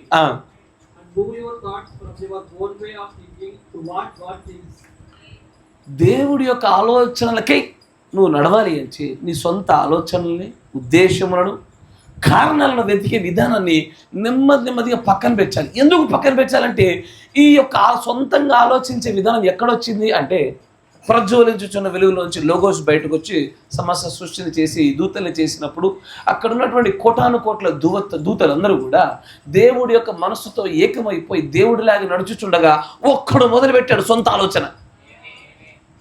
Own thinking అనేది ఒక్కడిలోంచి ఉత్పత్తి అయింది. ఏమని? ఆయన కూర్చున్న సింహాసనం కంటే మేలైన సింహాసనం, ఉన్నతమైన సింహాసనంలో కూర్చోవాలని own thinking, own reasoning, own thought ఇవన్నీ కూడా సాతానులో నుంచి ఉత్పత్తి అయినవని చెప్తున్నదే అక్కడ యోహాను సువార్త 8వ దేవుడు చెప్తా ఉంటాడు. ఏమని? when he speaketh a lie, he speaketh of his own. తన సొంత ఆలోచన, సొంత ఉద్దేశాల్లోంచే వాడు మాట్లాడుతూ ఉంటాడు. దైవ సంబంధమైనది మాట్లాడేవాడు. నా మాట మీకు అర్థమవుతుందా? అయ్యా చెప్తా, ఇంకో 15 నిమిషాలు దీనికి వేసి తర్వాత బద్దలు కూడా నిద్రలైన బద్దలు కూడా తర్వాత ఏదైతే క్రీస్తునందున్న మనస్సు ఉండినో బీ ఇన్ యూ, అది మీలో కూడా ఉండనివ్వండి. క్రీస్తులో ఉన్న మనస్సు మీలో ఉంటే ఏమవుద్ది? ఏం మార్పులు వస్తాయి? ఆయన ఎట్లా ఆలోచిస్తావు, నువ్వు అట్లాగా ఆలోచిస్తావు. ఒకవేళ క్రీస్తులో ఉన్న మనస్సు ఉన్న ప్రకారంగా, ఫర్ ఎగ్జాంపుల్ నేను ఆయన ఉద్దేశ ప్రకారం ఈ రాత్రిగా నేను మరణించాలని చెప్పి ఆయన నిర్ణయించడానికో నేను దాన్ని ఆహ్వానిస్తాను. ఎందుకంటే ఆయన ఆలోచనలు ఉత్తమమైనవి, మేలైనవి. Yes or no? ఆయన ఏదైతే ఆలోచన క్రమాన్ని కలిగి ఉంచాడో ఆ ఆలోచన క్రమం విలక్షణమైనటువంటిది. ఆయన ఆత్మను పొందుకున్న వారు ఎవరైతే ఉంటారో వారు మాత్రమే, ఆయన మనస్సును కలిగి ఉండే వారు ఎవరైతే ఉంటారో వారు మాత్రమే ఏం చేస్తారంటే నమ్ముతారు, వాక్యమందు నిలిచి ఉంటారు, వారు శిష్యులవుతారు, వారు సత్యాన్ని గ్రహించగలుగుతారు. సత్యాన్ని గ్రహించడం అనేది తెలుసా? రెవల్యూషన్. That's the revolution. ప్రత్యక్షత. ప్రత్యక్షతే వాక్యమునందున్న విషయాన్ని గ్రహించినట్లుగా చేయడం అన్నమాట. దాని గురించి చెప్తా అంటాడు. దుష్టుడిలో ఉంటుంది సొంత ఆలోచన, సొంత ఉద్దేశాలు, సొంత ఒక వ్యత్యాసమైనటువంటి ఆలోచన. లేఖనం ఒకలాగా చెప్తుంటే వాడొకలాగా ఆలోచిస్తూ ఉంచాడు. సార్నో నా మాట జాగ్రత్త. ఇప్పుడు నేను మీకు ఉదాహరణ చెప్పనా? నిద్రలు ఎగిరిపోతాయి. ఇప్పుడు జాగ్రత్తగా గమనించాను. దేవుడు అంటాడు మనం అందరం ఒక కుటుంబం రా నాన్న, మనం కలిసి ఉందాం రా అంటే, లేదు మా ఇంట్లో మేమే ఉంటాం, మీ ఇంట్లో మీరే ఉండంటుంది. ఇది లేఖనమా సొంత ఉద్దేశమా? సొంతది ఎక్కడిది? 44 వచనం యోహాను సువార్త 8వ అధ్యాయం 44 వచనం. ఎక్కడికి పోవాలా? అపవాది దగ్గరది. ఎందుకంటే నువ్వు జన్యువుల గుండా, నీ పుట్టుకల గుండా, నువ్వు వచ్చిన దాని గుండా, దేవుడిని దర్శించిన దాని గుండా నాకు సంబంధం లేదు. ఇక్కడ దేవుడు దేని లెక్కలో తీసుకుంటున్నాడంటే నీ పితృత్వ హక్కు ఆయనకు మాత్రమే చెందినట్లుగా మాట్లాడుతున్న మాటల్లో నీవు నమ్ముటలోను, వాక్యము నిలుచుటలోను, శిష్యుడిగా ఉండటంలోను, సత్యము గ్రహించడంలోను, ఆయన మనస్సుతో నుండి మాట్లాడటంలోనే ఇవన్నీ ఆధారపడి ఉంటాయి. దుష్టుడు మాత్రమే వెన్ ఈ స్పీకెత్ ఆఫ్ హిస్ ఓన్, తన సొంతంగా మాట్లాడేది వాడే. సరేనో? దేవుడు ఒక మాట చెప్తా ఉంటాడు. నువ్వు కనుక ఆయన మాటకు విరుద్ధంగా మాట్లాడుతున్నావు అనుకో, నీ సొంత ఉద్దేశం మాట్లాడినావు అనుకో, మళ్ళీ దానికి నువ్వు దేవునికి ఒక కృపనో, దేవుడి వాక్యాన్ని అడ్డం పెట్టుకో ప్రయత్నం చేయవాక. దుష్టుడు చేసే ప్రయత్నం అదే. వాడు తన సొంత ఉద్దేశాన్ని మాట్లాడి దానికి దేవుడు లేఖనం జోడిస్తాడు. వాడి సొంత ఉద్దేశం ఏంది? యేసుప్రభు పైనుంచి దుంగి చంపేయాలని కోరుకుంటున్నాడు. దానికి వాడు పెట్టేది లేఖనం. ఏమని? నువ్వు దుమ్ముకు పాదాలకు రాయి తగలకుండా కాపాడుతాడు, దూతలకు ఆజ్ఞాపిస్తాడు అంటాడు. నువ్వు ఆ ప్రయత్నం చేయబోద్దు అంటాడు ఆయన. ఎవరెవరైతే సొంత ఉద్దేశాల గుండా వస్తారో వారు నెమ్మదిగా వారు ఎంచే మెసేజే, ఇదే వర్తమానమే. స్వభావాల రీతిలో మాత్రము వారు వ్యత్యాసమైన బీజాలు కలిగి ఉంటారని మలిచిపడతా ఉన్నారు. Yes sir no? ఒక ముద్ద అని ఒకటి కొత్త కూడా వచ్చింది. ఈ ముద్ద బైబిల్లో లేదు, ఈ ముద్ద వర్తమానంలో లేదు. It is from their own thoughts. దానికి పెట్టిన పేరేంది అంటే ప్రత్యక్షత. ఏంటది? ప్రత్యక్షత అన్న పేరు. It's from their own thoughts. అంతే, సొంత ఉద్దేశాల నుంచి వచ్చాయి. కానీ దేవుడు ప్రవక్తని every revelation should base upon the scripture. లేఖన ప్రత్యక్షత పైన మాత్రమే ప్రతి ప్రత్యక్షత ఆధారపడి ఉండాలి. అలాగూ లేనిది ఏదైనా సరే, బహుశా మీరు మిమ్మల్ని ప్రతిష్ఠించే వాళ్ళు మంచివారై ఉండొచ్చు, మీరు నడిపించబడుతున్న మీరు మంచివారు ఉండొచ్చు, మీ బోర్డులు మంచిగా ఉండొచ్చు, మీ నిర్మాణాలు మంచిగా ఉండొచ్చు, కానీ దేవుడు మాత్రం మీ స్వభావాలు చూస్తుంటే మీరు అబద్ధాలు కనబడుతున్నాయా అని మేము అనలేదంటున్నారా? మీరు నరహంతకుల చంపాలని చూస్తున్నారా, సరి చేయాలని చూస్తున్నారా? ఏదైతే మీ స్వభావాలను బట్టి చూస్తుంటే మీ పితృత్వ హక్కులు మీ బీజాలు మారిపోతున్నాయి. ఇదంతా ప్రమాదకరమో చాలా మందికి తెలియదు. అసలు బోర్డు పెట్టుకుంటే ఏముందయ్యా, నేను ఏ బోర్డునే పెడతా, నీ కళ్ళుగా గూగుల్ మ్యాప్లో కూడా కనబడితే పెద్ద బోర్డు పెడతా ఎంటే మెసేజ్ అని. కానీ దేవుడి కంటికి కనబడాలి కదా నేను ఎంటే మెసేజ్ అని. దానికి ఏం కావాలయ్యా అంటే మనస్సు. The mind of Christ. Mind of Christ అంటే ఎలా ఉంటుందో తెలుసా? అది మంచిగా గమనించాను.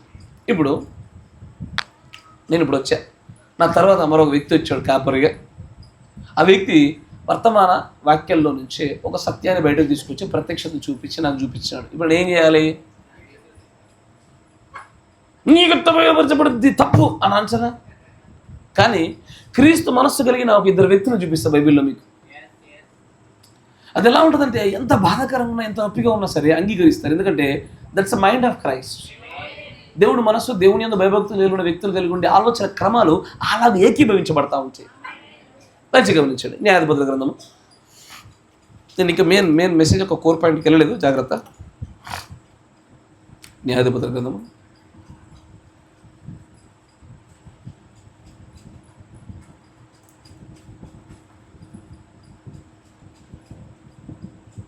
11వ అధ్యాయం 29వ వచనం చూద్దాం. యెహోవా ఆత్మ యోప్తా మీదికి రాగా,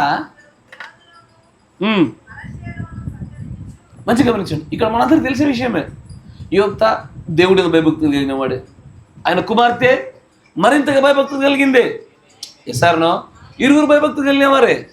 కానీ ఎప్పుడైతే యోప్తా ఆ విజయాన్ని అనుగ్రహించినప్పుడు దేవుడితో ఒక నిబంధన మొక్కుబడి చేసుకుంటాడు. ఏంటయ్యా నిబంధన మొక్కుబడి అంటే, అయ్యా నేను తిరిగి నా రాజ్యాన్ని గెలుచుండగా నాకు ఏది ఎదురొస్తుందో దానికి బలిస్తానయ్యా అంటాడు.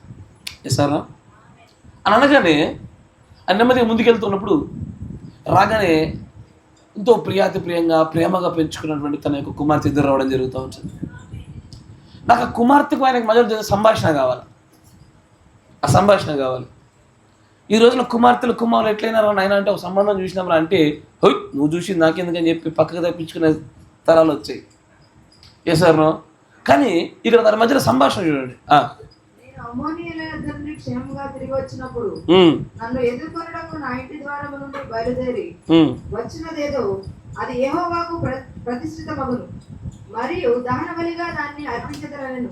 అప్పుడు యోఫ్తా అమ్మోనీయులతో యుద్ధము చేయటకు వారి యుద్ధము సాగిపోయినప్పుడు యెహోవా అతని చేతికి వారిని అప్పగించిన కనుక అతడు వారిని అనగా అరోయేరు మొదలుకొని మిన్నీతులకు వచ్చే వరకు అబెల్కేరామీయుల వరకును 20 పట్టణముల వారిని నిశ్శేషముగా హతము చేశారు.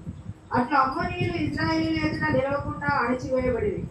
యోఫ్తా మిస్పాలోనున్న తన ఇంటికి వచ్చినప్పుడు అతని కుమార్తె తంబోరతోనూ నాట్యముతోనూ బయలుదేరి అతని ఎదుర్కొని ఆమె కాక అతనికి మగ సంతానమేమి గాని ఆడు సంతానమేమి గాని లేదు. కాబట్టి అతడు ఆమెను చూసి తన బట్టలు చింపుకొని, అయ్యో నా కుమారి, నీవు నన్ను బహుగా కృంగచేస్తుంది. నీవు నన్ను తలడింప చేయ వారిలో ఒకటి వైద్య ఉన్నావు. నేను యెహోవాకు మాట ఇచ్చిన్నాను కనుక వెనుక తీయలేననగా ఆమె నా తండ్రి యెహోవాకు మాట ఇచ్చింటివా? నీ నోట నుండి బయలుదేరిన మాట చొప్పున నాకు చేయము. మంచిగా గమనించాడు. వాళ్ళు ఇరువురిలో దేవుడి యొక్క ఆలోచన, దేవుడి యొక్క భయభక్తులు, ఒకే రకమైన హృదయం, ఒకే రకమైన తాత్పర్యం ఉంటే తప్ప అలాంటి మాటలు ఉత్పత్తి కావక్కడ. ఎంత ఏకస్థాయి మనస్సు రావాలంటే అక్కడ ఆయన వచ్చి చెప్పింది నిజంగా ఆమెకు లాభకరమా, క్షేమకరమా, సంతోషాన్ని కలిగించేదా, ఆమెకు ఎలాగో ఒక ఉద్దేశమైనటువంటి ఒక మంచి ఉత్పత్తి కారణమైనటువంటి కారణం కాదు అది. ఎలా చూసినా ఆమెకు అది బాధ కారణమే. కాబట్టి ఇక కొన్ని అంగులర్చుకున్నా కొంత సమయం మేము అంగులర్చుకొని వస్తానంటది ఆమె. కానీ ఏ స్థాయిలో వారిద్దరి యొక్క మనస్సులు ఏకమైన అంటే క్రీస్తులో దేవుడి యందు తండ్రి తీసుకున్న నిర్ణయానికి ఏమాత్రం కూడా వెనకాడకుండా ఆ మాట పలుకుట అసాధ్యమైన కార్యం అది. ఎందుకని ఇదే రకమైన మనస్సు క్రీస్తు కోసం ఎదురు చూస్తున్న ప్రజలు ఎదురుగా ఉన్నప్పుడు క్రీస్తుని అంగీకరించలేకపోయినారు. నీకు అర్థమవుతుందా? వీళ్ళు వచ్చింది ఇప్పుడు యోప్తాలో నుంచి వచ్చిందే ఆయన కుమార్తె. క్రీస్తులో నుంచి వచ్చిందే ఇజ్రాయేలీలు, ఒకే బీజంలో నుంచి వచ్చిన వారు.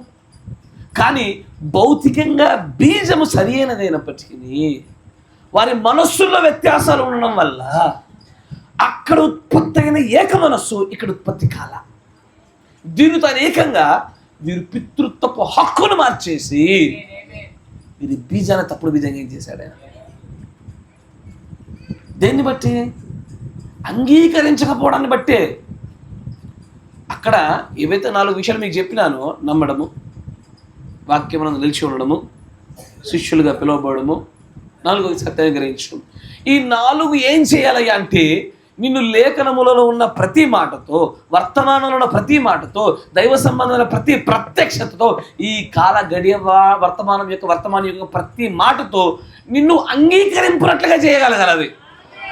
అది యోప్తా మాట్లాడుతుంటే నష్టంగాను, కష్టంగాను, బాధగాను, చంపేస్తట్టుగాను ఉన్నటువంటి ఆ కుమార్తె పరిస్థితుల్లో ఉన్నా ఆమెను అడగలిగేటట్టుగా ఉండగలగాల. అట్లా చేయలేకపోతుంది ఈ రోజున. అట్లా చేయాలంటే ఈ రోజున ఒక ప్రత్యక్షత వచ్చిందంటే, అమ్మో ఎన్నో సంవత్సరాల నుంచి కట్టుకున్న నా ప్రత్యక్షత దెబ్బతింటుంది, నన్ను తప్పట్టున్నారు, అనేకులు ఎదుట నేను సమాధానం చెప్పాలి అని తమను తాము ఎక్కడో ముడుచుకుంటున్నారు. చూసారా? This is not the mind of Christ. Mind of Christ అంటే ఎలా ఉండదు తెలుసా? ముందు మేము వచ్చామా, తర్వాత ముందు వాళ్ళు వచ్చారా, ద్రాక్షరసము జ్యూస్ ఇవ్వాలా, వైన్ ఇవ్వాలా? అరే అదేంది? నీ దగ్గర క్రీస్తు మనస్సు ఉంటే, నా దగ్గర క్రీస్తు మనస్సు ఉంటే, మన ఇద్దరం లేఖనం అనే భాగం దగ్గర ఏకమవ్వాలిగా. ఎందుకో వ్యత్యాసాలు ఎందుకు వచ్చాయి? తేడాలు ఎందుకు వచ్చాయి? క్రీస్తు మనస్సు ఎన్నడూ కూడా వాక్యానికి విరుద్ధంగా నడవదే, క్రీస్తు ప్రత్యక్షతలకు వేరుగా నడవదే. కానీ నీ భిన్నమైనటువంటి అంగీకారాలు నీ పితృత్వపు హక్కుల్ని మార్చాయి. నువ్వు భౌతికంగా అంటే మెసేజే, నిన్ను ప్రతిష్ఠించుకోవడం మెసేజే. నీ దగ్గరికి వరుసగా వచ్చి వాక్యాలు చెప్తూ పోతున్నట్టే మెసేజ్ లే, కానీ మీ స్వభావాలను బట్టి చూస్తుంటే మాత్రము మీ పితృత్వ హక్కులు మీరు మార్చుకుంటున్నారు. Transferring of fatherhood. పితృత్వ హక్కుల్ని దేవుడి దగ్గర నుంచి మెల్లగా, అబ్రహాం దగ్గర నుంచి మెల్లగా మరో చోటికి ట్రాన్స్ఫర్ అయిపోతున్నాయి. దేన్ని బట్టి అంటే భౌతికమైన జనులను బట్టి కాదు, ఆత్మీయమైనటువంటి ఈ ప్రత్యక్షత అంగీకారాలను బట్టి మెల్లగా మీరు మారిపోయినారు. You are change. Maybe you once were the child of God, but not anymore. ఒకప్పుడు మీరు దేవుని కుమారులై ఉంటారేమో, ఇప్పుడు అలా కనబడతలే. అంగీకారంలే ఈ వ్యత్యాసాలు చూపిస్తూ వచ్చాయి. నీకు నాకు ఒకే రకమైన అంగీకారం లేదనుకో, అయ్యా అంగీకారం అంటే ఎలా ఉండదు తెలుసా? ఒకే మనస్సు కలిగిన వ్యక్తులు, అది బాధ కలిగిన, ఇబ్బంది కలిగిన, ఇరుకులు కలిగిన ఒక చోటుకు వచ్చరికి ఎస్ అంటారు అంతే. అక్కడ ఎస్ అని తీరాల్సిందే. మీకు గుర్తుందా? యాకోబు దగ్గరికి మొత్తం ఈ ఐగుప్తు స్టోర్ అంతా అయిపోయిన తర్వాత, యోసేపే అక్కడ ఉన్నటువంటి మావుడే అని గుర్తుపట్టిన తర్వాత మెల్లగా 2 కుమారులను తీసుకొని వస్తాడు ఆయన. 2 కుమారులను ఎవరి దగ్గర తీసుకొస్తాడు? యోసేపు యాకోబు దగ్గర తీసుకొస్తాడు.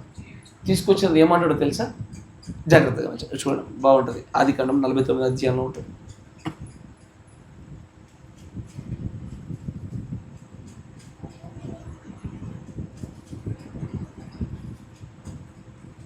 నేను 48వ అధ్యాయం 9వ వచనం. యోసేపు వీరు నా కుమారులు, వీరిని ఈ దేశమందు దేవుడు నాకు అనుగ్రహించనని తన తండ్రితో చెప్పాను. అందుకతడు నేను వారిని దీవించుటకు నా దగ్గరకు వారిని తీసుకొని రమ్మని. ఇశ్రాయేలు కన్నులు వృద్ధాప్యం వలన మందముగా ఉండేది కనుక అతడు చూడలేకపోయాను. యోసేపు వారిని అతని దగ్గరకు తీసుకొని వచ్చినప్పుడు అతడు వారిని ముద్దు పెట్టుకొని కౌగలించుకొని, ఇశ్రాయేలు యోసేపుతో, నీ ముఖము చూసేదనని నేను అనుకోనలేదు, గాని నీ సంతానమును దేవుడు నాకు కనుపరిచి ఉన్నాడన్నగా యోసేపు అతని మోకాళ్ళ మధ్య నుండి వారిని తీసుకొని అతనికి సాష్టాంగ నమస్కారం చేశాను. తరువాత యోసేపు ఇజ్రాయేలు ఎడమ చేతి తట్టున తన కుడి చేతి తట్టున ఎఫ్రాయిమును, ఇజ్రాయేలు కుడి చేతి తట్టున తమ ఎడమ చేత మనష్షేను పట్టుకొని వారిద్దరిని అతని దగ్గరకు తీసుకొని వచ్చారు. మనష్షే పెద్దవాడైనందున ఇజ్రాయేలు తన చేతులను యుక్తిగా చాచి, చిన్నవాడైన ఎఫ్రాయిము తల మీద తన కుడి చేతిని, మనష్షే తల మీద తన ఎడమ చేతిని ఉంచెను. అతడు యోసేపును దీవించి, నా పితరులైన అబ్రహాము, ఇస్సాకులు ఎవని ఎదుట నడుచుచుండిరో ఆ దేవుడు నేను పుట్టినది మొదలుకొని నేటి వరకు ఎన్నడూ నన్ను పోషించిన ఆ దేవుడు అనగా సమస్తమైన కీడుల నుండి నన్ను తప్పించిన దూత ఈ పిల్లలను ఆశీర్వదించును గాక. నా పేరును అబ్రహామును ఇస్సాకులను నా పితరుల పేరును వారికి పెట్టుదును గాక. భూమి యందు వారు బహుగా విస్తరించెదరు గాక అని చెప్పాను. యోసేపు ఎఫ్రాయిముల తల మీద తన తండ్రి కుడి చేయి పెట్టుట చూసినప్పుడు అది అతనికి ఇష్టము కాకపోయిన గనుక అతను మనషే తల మీద పెట్టవలనని తన తండ్రి చెయ్యి ఎఫ్రాయిము తల మీద నుండి ఎత్తి, నా తండ్రి అట్లు కాదు, ఇతడే పెద్దవాడు, నీ కుడి చెయ్యి ఇతని తల మీద పెట్టమని చెప్పాను. అయినను అతని తండ్రి ఒప్పక, అది నాకు తెలియను, నా కుమారుడా, అది నాకు తెలియను. ఇతడును ఒక జనసమూహంపై గొప్పవాడునగునని గాని ఇతని తమ్ముడు ఇతని కంటే గొప్పవాడునగును. అతని సంతానము జనుల సమూహం మగునని చెప్పాను. ఆ దినమందు అతడు వారిని దీవించి, ఎఫ్రాయిము వలెను మనష్షే వలెను దేవుడు నిన్ను దీవించును గాకని ఇశ్రాయేలీయులు నీ పేరు చెప్పి దీవించెదరనెను. అలాగూ అతడు మనష్షే కంటే ఎఫ్రాయిమును ముందుగా ఉంచెను. మరియు ఇశ్రాయేలు, ఇదిగో నేను చనిపోవచ్చున్నాను, అయినను దేవుడు నీకు తోడయుండి నీ పితరుల దేశమునకు మిమ్మల్ని మరలా తీసుకొని పోవును. నేను నీ సహోదరుల కంటే నీకు ఒక భాగము ఎక్కువ ఇచ్చితిని. అది నా కత్తితోనూ నా వింటితోనూ అమోరీయుల చేతిలో నుండి తీసుకొంటినని యోసేపుతో చెప్పాను. 5వ వచనం చదవండి ఒకసారి. ఇదిగో నేను ఐగుప్తునకు నీ యొద్దకు రాకమునుపు ఐగుప్తు దేశంలో నీకు పుట్టిన నీ ఇద్దరు కుమారులు నా బిడ్డలే. రూబేను షిమ్యోనుల వలె ఎఫ్రాయిము మనష్షే నా బిడ్డల ఇందురు. వారి తరువాత నీవు కనిన సంతానము నీదే. వారు తమ సహోదరుల స్వాస్థ్యమును బట్టి వారి పేర్ల చొప్పున పిలువబడుదురు. గమనించండి, ఇక్కడ యోసేపుకి కలిగిన సంతానం ఎవరెవరు? మనష్షే, ఎఫ్రాయిం.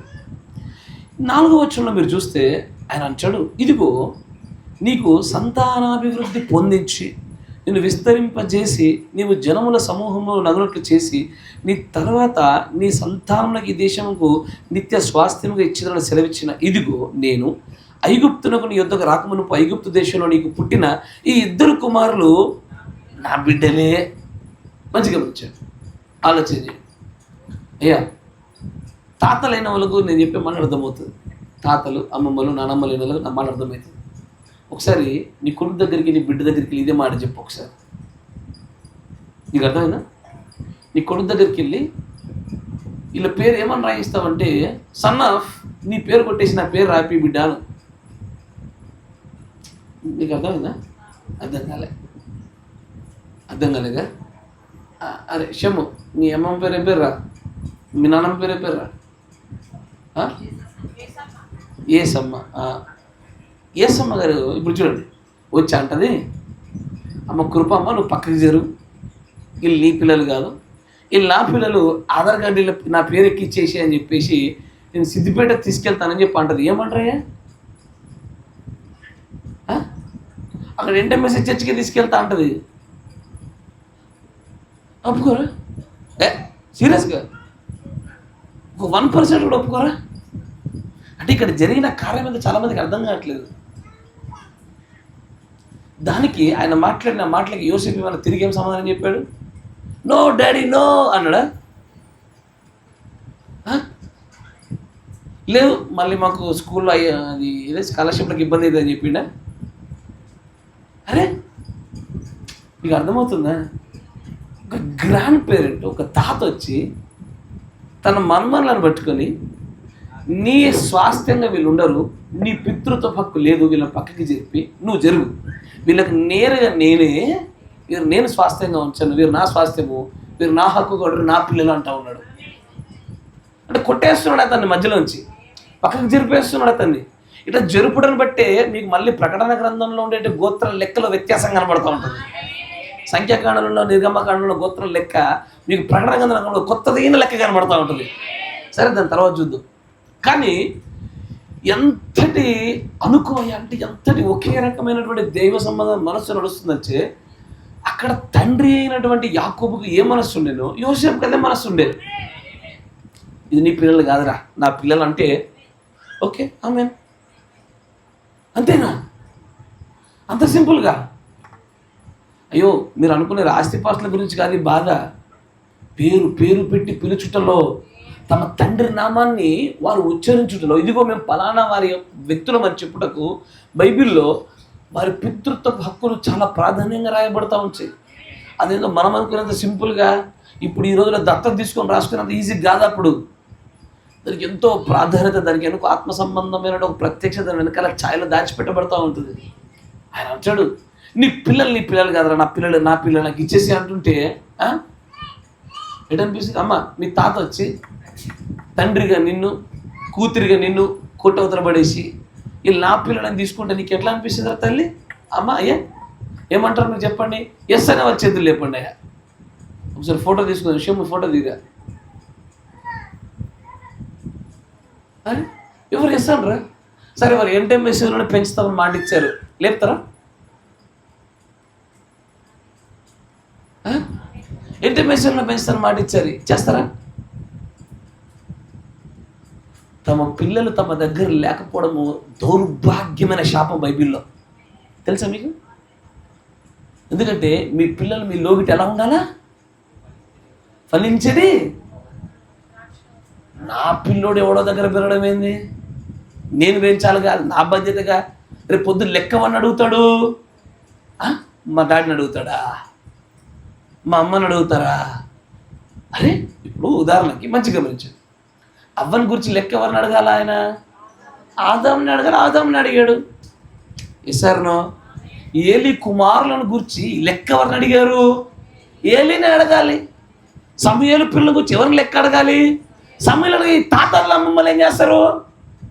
నువ్వు లెక్క చెప్తావా? నిన్ను అడుగుతాడా?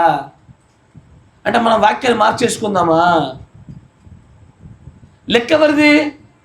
నాకు తల్లిదండ్రులు కొట్టి దండించేప్పుడు ఈ తాతమ్మలు ముత్తమ్మలు అడ్డొచ్చేటప్పుడల్లా లేఖన మొహమే కొట్టాలనిపిస్తుంది నాకు. ఇక వాళ్ళని లెక్క అడగాలి, వాళ్ళు మార్చుకుంటారు. నీకేమొచ్చింది? మిమ్మల్ని ఇట్టగా కొట్టి పెంచామా అన్నప్పుడల్లా ఇది యువర్ ఓన్ థాట్, నీ సొంత ఉద్దేశము, ఈ లోక పోకడ నుంచి గ్రహించిన మాట. సాతానులాగా వచ్చింది, అది కూడా వాక్యం నుంచి వచ్చింది కాదు, అది ఇట్స్ యువర్ ఓన్ థాట్. కానీ ఎంతటి ఆలోచన ఏకత్వం కనబడితే అక్కడున్న యాకోబుకి యోసేపుకి ఆ మాటల్లో అంగీకారం కనబడాలా? మళ్ళీ తండ్రికి ఎంతకాలం దూరం ఉన్నాడు ఈయన? చాలా సంవత్సరాలు. మళ్ళీ ఇప్పుడు ఏ స్థితిలో ఉన్నాడు? ఆ మాటకి లోపడాల్సిన అవసరం లేని స్థితిలో ఉన్నాడు ఆయన. పూర్తి స్థాయి అధికారి స్థాయిలో ఉన్నప్పటికీ కూడా ఆ సమయంలో ఇదేం చెప్తే తండ్రి తినాలి యాక్చువల్గా. అయినా సరే తండ్రి మాటకి ఎంతగా అంగీకరించబడినాడంటే ఎస్, దీనిలో ఏదో ఆత్మ సంబంధమైన కార్యం జరుగుతుందని ఆయనకు తెలుసు. తన తండ్రి ఒక ప్రవక్తగా దేవుడి యొక్క మాటలు వల్లిస్తాడని కూడా తెలుసు. అందుకే అతను ఆశీర్వదించేప్పుడు కానీ సమస్తాన్ని యోసేపు గ్రహించగలిగినాడు. కానీ అంటాడు, అయ్యా దీని అంతట్లో కూడా జరిగే ఏకైక కార్యం ఒకటే, ప్రత్యక్షత. The mind of Christ gives the revolution. క్రీస్తు యొక్క మనస్సు ఉన్నప్పుడు ప్రత్యక్షత లభించి ఈ ప్రత్యక్షత ఏకీభవించినట్లుగా చేస్తుంది. ఈరోజు ఎన్ని సంఘ శాఖలుగా మారినట్టుగా ఇంటర్మెస్లో శాఖలు మారినాయి. దేనికి అంటే ప్రత్యక్షతల వ్యత్యాసాలే. ప్రత్యక్షతల వ్యత్యాసాలు ఎందుకు వచ్చినాయిరా అంటే నాయన క్రీస్తు మనస్సును పొందుకోవడంలో వ్యత్యాసాలు రావడమే. దీన్ని ప్రవక్త గారు అంటారు చూడండి,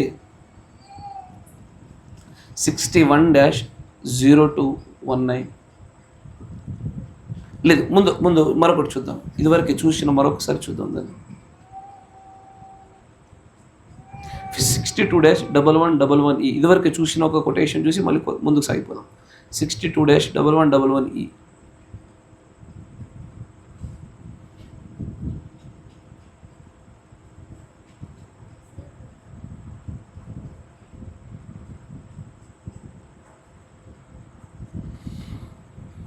ఎందుకు నేను సంస్థాగత సంఘములకు విరోధిని, మత శాఖలకు విరోధిని అనే వర్తమానంలో 43వ పేరు. God had chosen Moses and God had chosen Aaron. And it was the message of the day. And no matter how good the other side looked, ఆ అవతల వైపు ఎంత బాగా కనబడనివ్వండి, it was contrary to God's thinking. అది దేవుడి యొక్క ఆలోచనలకు విరుద్ధమైన ఆలోచనలు అక్కడ ఉన్నాయి. ఆ మాట వింటున్నారా? అవతల వైపు బలగం పెద్దగా ఉండనివ్వండి. అహరోను మోషేలు ఇద్దరే, అవతల 20 లక్షల మంది. వారు ఎంత బలంగా కనబడనివ్వండి, ఎంత బాగా కనబడనివ్వండి, కానీ అది దేవుడి యొక్క ఆలోచనలకు విరుద్ధమైనది. And you have got to let God's thinking be our thinking. మనము దేవుడి ఆలోచనల్ని మన ఆలోచనలుగా ఉండనివ్వాలి. Let the mind that was in Christ be in you. క్రీస్తునందు ఉన్నటువంటి అదే మనస్సు మీనందు ఉండనివ్వండి. And this మరియు the Bible reveals the mind of Christ. ఎప్పుడైతే క్రీస్తునందున్న అదే మనస్సు మీ యందు పెట్టబడినప్పుడు, ఆ మనస్సుతో ఈ పరిశుద్ధ గ్రంథాన్ని చదివినప్పుడు క్రీస్తు యొక్క ప్రత్యక్షతల్ని, మర్మాల్ని, మనస్సుని మరింతగా బయలుపరుస్తున్నది. తర్వాత and the whole book of Revelation, మొత్తం ప్రకటన గ్రంథం, ప్రత్యక్షత గ్రంథం అంతా కూడా all the Apocalypse, అపోకలిప్స్ అనే పదంతో పిలువబడుతున్న ఈ గ్రంథము, is the revelation of Jesus Christ. ఇది క్రీస్తు యొక్క ప్రత్యక్షత. And we can see how he connects the thing. అక్కడ ఉంచండి. మరొక కొటేషన్ చూపిస్తా ఇప్పుడు మీకు. 61-0-19.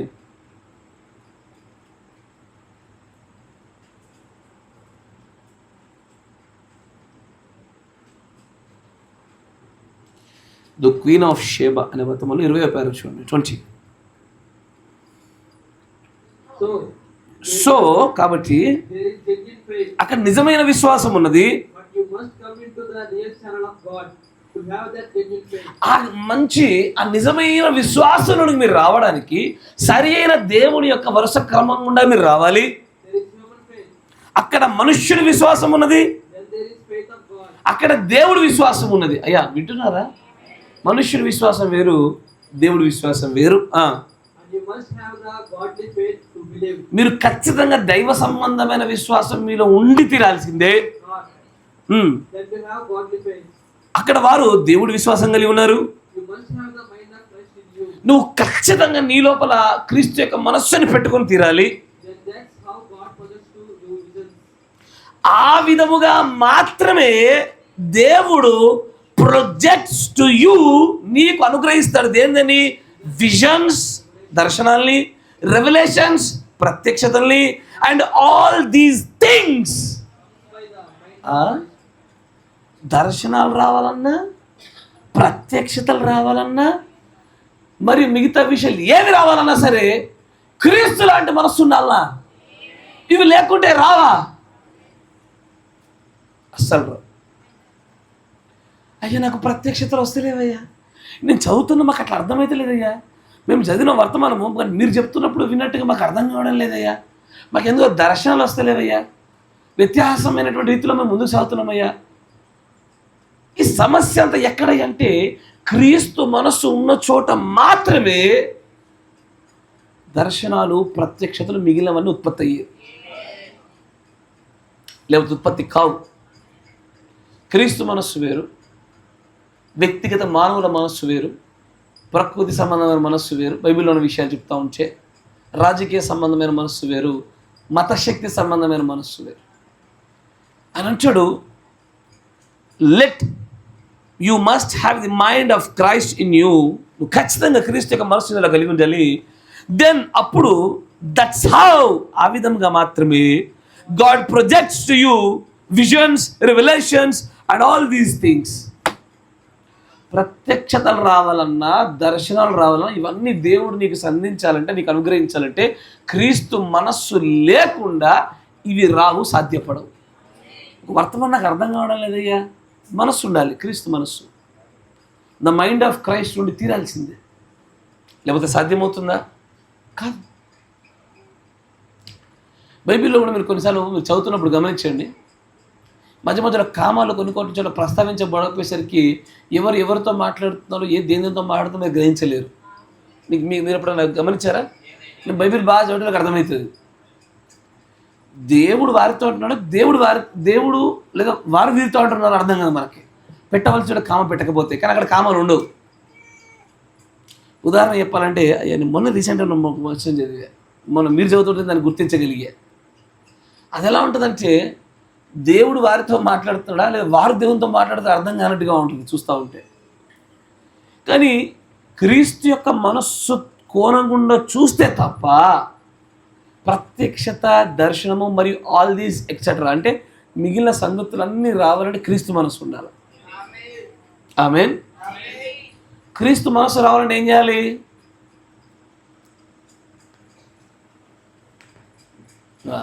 అనుకున్నా ఇక వర్తమానం చెప్పినా అనుకున్నది ఎగిరిపోతుంది. క్రీస్తు మనస్సు కావాలంటే ఏం చేయాలి? కొత్త జన్మ కావాలని చెప్తాడు ఆయన. ఎస్ఆర్నో వర్తమానం నేను చెప్పిన దాంట్లో మీకు తగలే. క్రీస్తు యొక్క మనస్సు రావాలంటే కొత్త జన్మ రావాలి. క్రీస్తు మనస్సు రావాలంటే మీరు లోకము చేత అమ్మ ఇవన్నీ తెలుసుకొని ఎలా పొందుకోవాలో తెలుసుకోకపోతే మళ్ళీ మనం వెనక్కి మొదటి నుంచి స్టార్ట్ చేయాల్సి వస్తుంది. లోకము చేత వెర్రివారిగా చేయబడాలి. తర్వాత క్రీస్తు మనస్సు కావాలంటే చిత్తమును ఎరుగుట వచ్చి ఉండాలి. చిత్తము ఎరిగి చిత్త ప్రకారం చేయడం వచ్చి ఉండాలి. అప్పుడు మాత్రమే క్రీస్తు మనస్సు పొందుకుంటారు. అట్లా క్రీస్తు మనస్సును పొందుకుంటేనే దర్శనాలు వచ్చేవి, ప్రత్యక్షత వచ్చేవి. ఇప్పుడు ఇదే విషయాన్ని యూదుల దగ్గర యేసుప్రభు మాట్లాడుతూ అంచాడు. ఏమని? ప్రత్యక్షత దొరికితే మీరు ఇలాగెందుకు నన్ను ధృవీకరిస్తారు? అబ్రహాం అంగీకరించడం మీరు అంగీకరించేవారే. మీకు క్రీస్తు మనస్సు లేదు.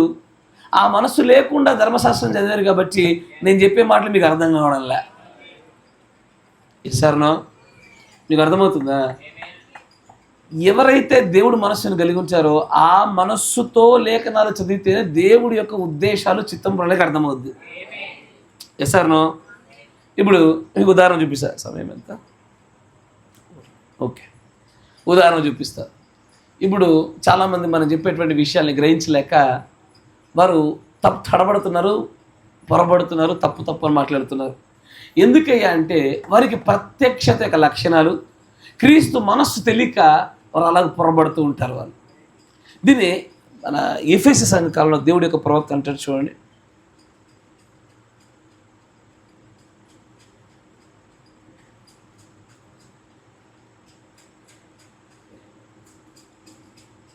ఎఫెసీ సంఘకాలం దో హ్యాజ్ ట్రైడ్ అని కొడితే వచ్చేస్తుంది చూడండి మీరు, ఎందుకంటే దానిలో పారాస్ ఉండవు. ది ఎఫెసియన్స్ చర్చెస్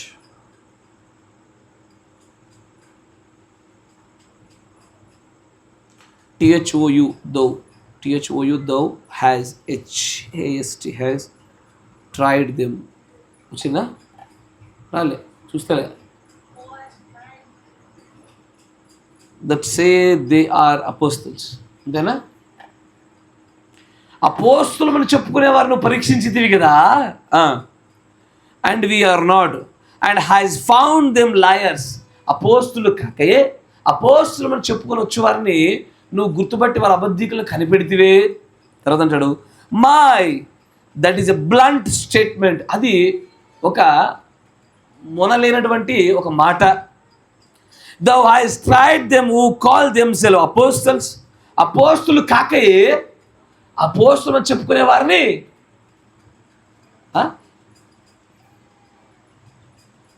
మీ దేవుడు ప్రభువా వీరికి ప్రత్యక్షత గురించి ఆయన. ఎఫెసీ సంఘకాలానికి వెళ్ళకండి అయ్యా. ఈ రోజున అపోస్తులను పెట్టుకొని తిరుగుతున్న వాళ్ళు ఉన్నారు. ఈ రోజున అపోస్తులను పేరు పెట్టుకొని చలామణి ఎత్తున వాళ్ళు ఉన్నారు. అపోస్తులు కాకే అపోస్తులు ఉన్న వారిని నువ్వు కనిపెడితివే. ఎవరు కనిపెట్టారు? నేనైతే కనిపెడుతుంది, మీ ఇష్టం మీరుగా. మనం కనిపెడుతుంది. ఎఫెసీ సంఘ కాలంతో మాట్లాడుతూ, ఎఫెసీ అంటే ఏది? తొలి సంఘకాలం, 8వ సంఘకాలం. అదే మొదటిది, 8వది తిరిగి వెనక్కి రావాల్సింది. మంచిగా గమనించండి. ఒకడు లవోదికీయునికి వెళ్ళి మరలా తిరిగి ఎఫెసీయునకు వచ్చిన వాడి గుణలక్షణాలు గమనించండి. వాడు ఏం చేస్తాడో తెలుసా? వాడు అపోస్తులు కాక అపోస్తులు అని చెప్పుకునే వారిని అయితే నువ్వు అపోస్తులు నువ్వు ప్రాస్తారువా అని నిలదీసి గల్లా పట్టుకొని వారి అబద్ధికులను తీర్పు తీర్చగలిగే ప్రత్యక్షత స్థాయికి వచ్చేవాడు ఎఫెసీ సంఘకాల ప్రజలు. నువ్వు ఎడునో నీకు అర్థమవుతుందా? అయ్యా దేవుని నేను ఎక్కడ నిలబెట్టా నీకు అర్థమవుతుందా? అయ్యో నీకు ఎట్లా చెప్పాలో నాకు అర్థం కావట్లే.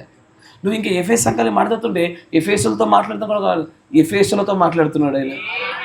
ఈ ఎఫెస్తో అంటున్నాడు అపోస్తులు కాకయ్య అపోస్తులు అని చెప్పుకుంటున్నా చూసినావా, నువ్వు వాళ్ళు ఏం చేసావు?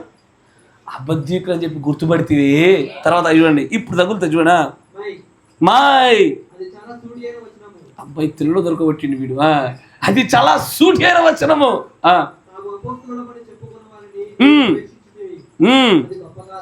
అది గొప్ప కాదా?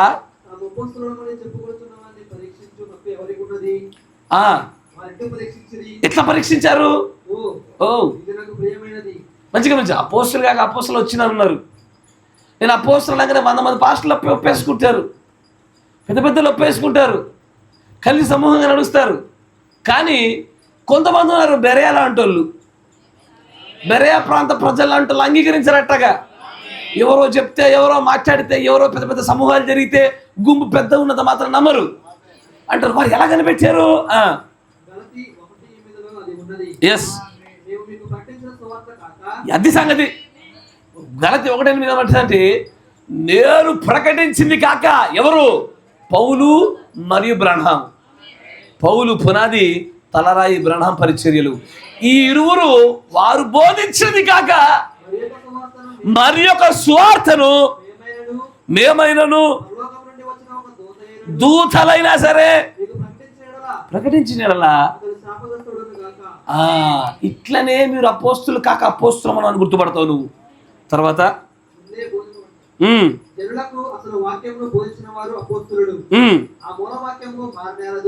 ఆ మూలవాక్యం ఎప్పటికీ మారదు. తర్వాత మారదు.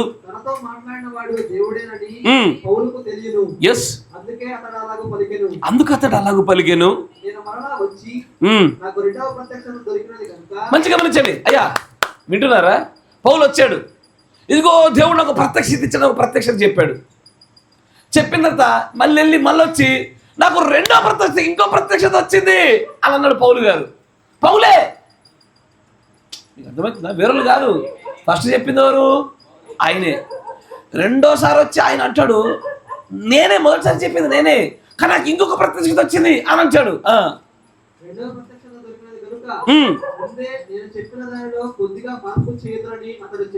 చెప్పినా ఈ రోజున సీనియర్ పాస్టర్లు చేస్తుంది అవే. మొన్నటిదాకా ఒక రొట్టె నేర్పించింది మీరే 10 రొట్టెలు ఇవ్వమంటారండి ఆయన. మొన్నటిదాకా ఒక పాత్ర అనేది మీరే, ఈ రోజు నాకు రెండో ప్రత్యక్ష దొరికని చెప్పి ఎన్ని పాత్రలు ఇవ్వమంటారండి ఆయన. నీకు నాకు పొత్తు లేదు, ఎక్కడో తేడా కొడుతుంది. మొదటి ప్రత్యక్షత నువ్వు ఇచ్చింది కరెక్ట్ అయినా సరే, నువ్వు రెండో ప్రత్యక్షత పట్టుకు రాగానే నేను నిన్ను అబద్ధి కూడా గుర్తుపట్టుకున్నా. నీకు అర్థమవుతుంది?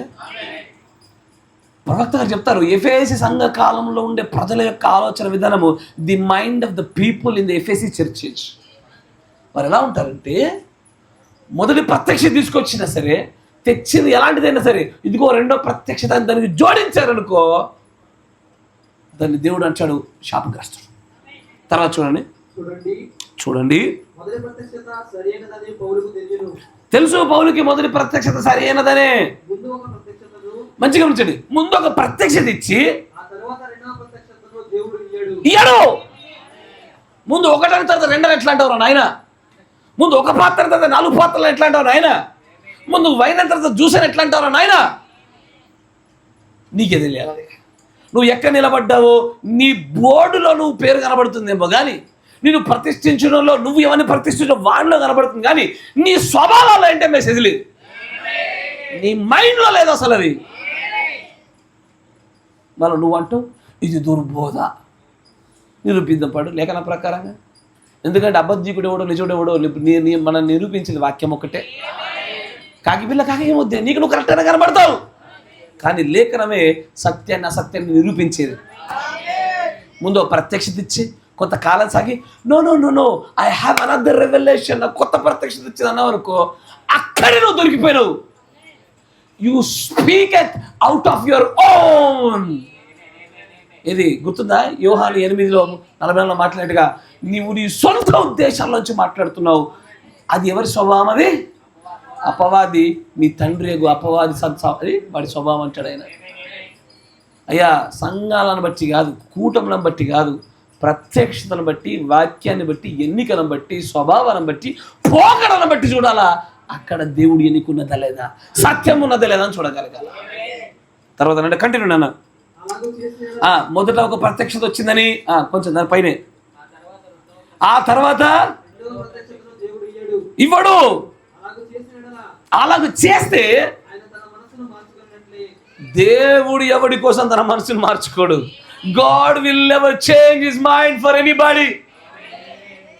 లేదు, ఓన్లీ ఒక ప్రాంతం కోసం మారుస్తాడా, ఓ సంఘం కోసం మారుస్తాడా? Never ever. ఎన్నడూ తన ఉద్దేశాన్ని, తన మనస్సుని, the mind of Christ will never ever change. ఎప్పటికీ మారదు అది. కానీ మరి ప్రత్యక్షతలు ఎదుగుదల ఉంటుంది కదా, దాన్ని ప్రవక్త గారు జోడిస్తారు. చూడండి అంటే అక్కడ ఆయన ఒక ప్రత్యక్షతను ఇచ్చి దానికి బలపట్టి జత చేయును. జత చేయును. కంటిన్యూ. ఏదైనా తోటలో ఆయన దానినే చేసేది. అట్లా చేస్తాడు. అంటే ఒక ప్రత్యక్షత ఇస్తాడు, దానిలోంచి మరింత ప్రత్యక్షత ఇస్తాడు, దాంట్లోంచి మరింత ప్రత్యక్షత ఇస్తాడు. కానీ ఒక ప్రత్యక్షతనిచ్చి దాంట్లో మరొక దాన్ని ఇచ్చి దీన్ని తప్పన్నాడు. మీకు అర్థమైందా? అంటే 2, 3, 4 మరింత దశల వారికి ఎన్ని ప్రత్యక్షతలు వచ్చినా మొదటి దాన్ని తప్పనేట్టుగా చివరి ప్రత్యక్షత ఉండకూడదు. మొదటి దానిని తప్పనే రీతిలో తర్వాత భవిష్యత్తు పురోగతి ప్రత్యక్షత ఉన్నాయి అంటే ఆ బద్ధికుడు శాపగ్రస్తుడు వాడు. ఇదే కదా, ఇందుని బట్టి కదా క్రీస్తుని అక్కడ ఉన్న యూదులు అంగీకరించలే. Because the very mind of Christ they don't have it. వారి దగ్గర క్రీస్తు మనస్సు లేదు. వారు కలిగి ఉన్న వల్ల కూడా వారి సొంత మనస్సు, వారి యొక్క ఖ్యాతిగాంచినటువంటి అబ్రహాం సంతానం అనే పేరుగైన మనస్సే ఉంది వాళ్ళ దగ్గర. మమ్మల్ని అంచాడా, మా దగ్గర అంచాడా, ఈ 30 years इंडस्ट्री 30 किसको बोलते? वो बोलते जाते, हम బోధించుకుంటూ जाते. అర్థమైందా? కొంతమంది హిందూ వచ్చారు, అర్థమవుతుంది. తుమ్ బోక్తే జా, हम బోధించు జాతే. తప్పది. ఎవరు సత్యం అనేది లేఖనం నిరూపించాలా. ఒక ప్రత్యక్షత వచ్చి దాని నుంచి మరొక ప్రత్యక్షత వస్తే అది పూర్వపు ప్రత్యక్షత సత్యం అని ఒప్పుకొని ముందుకు సాగుతుందని, తప్పన్నట్టుగా ముందుకు సాగదు. అయ్యా పెద్ద పాము వచ్చింది చూడండి.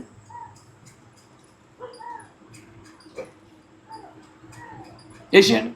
బలమైనటువంటి సంఘ విద్రోహము లేదా వాక్య విరుద్ధమైన విషయాలు చంపడానికి వచ్చినప్పుడు ఇట్లా పాములు వస్తాయి.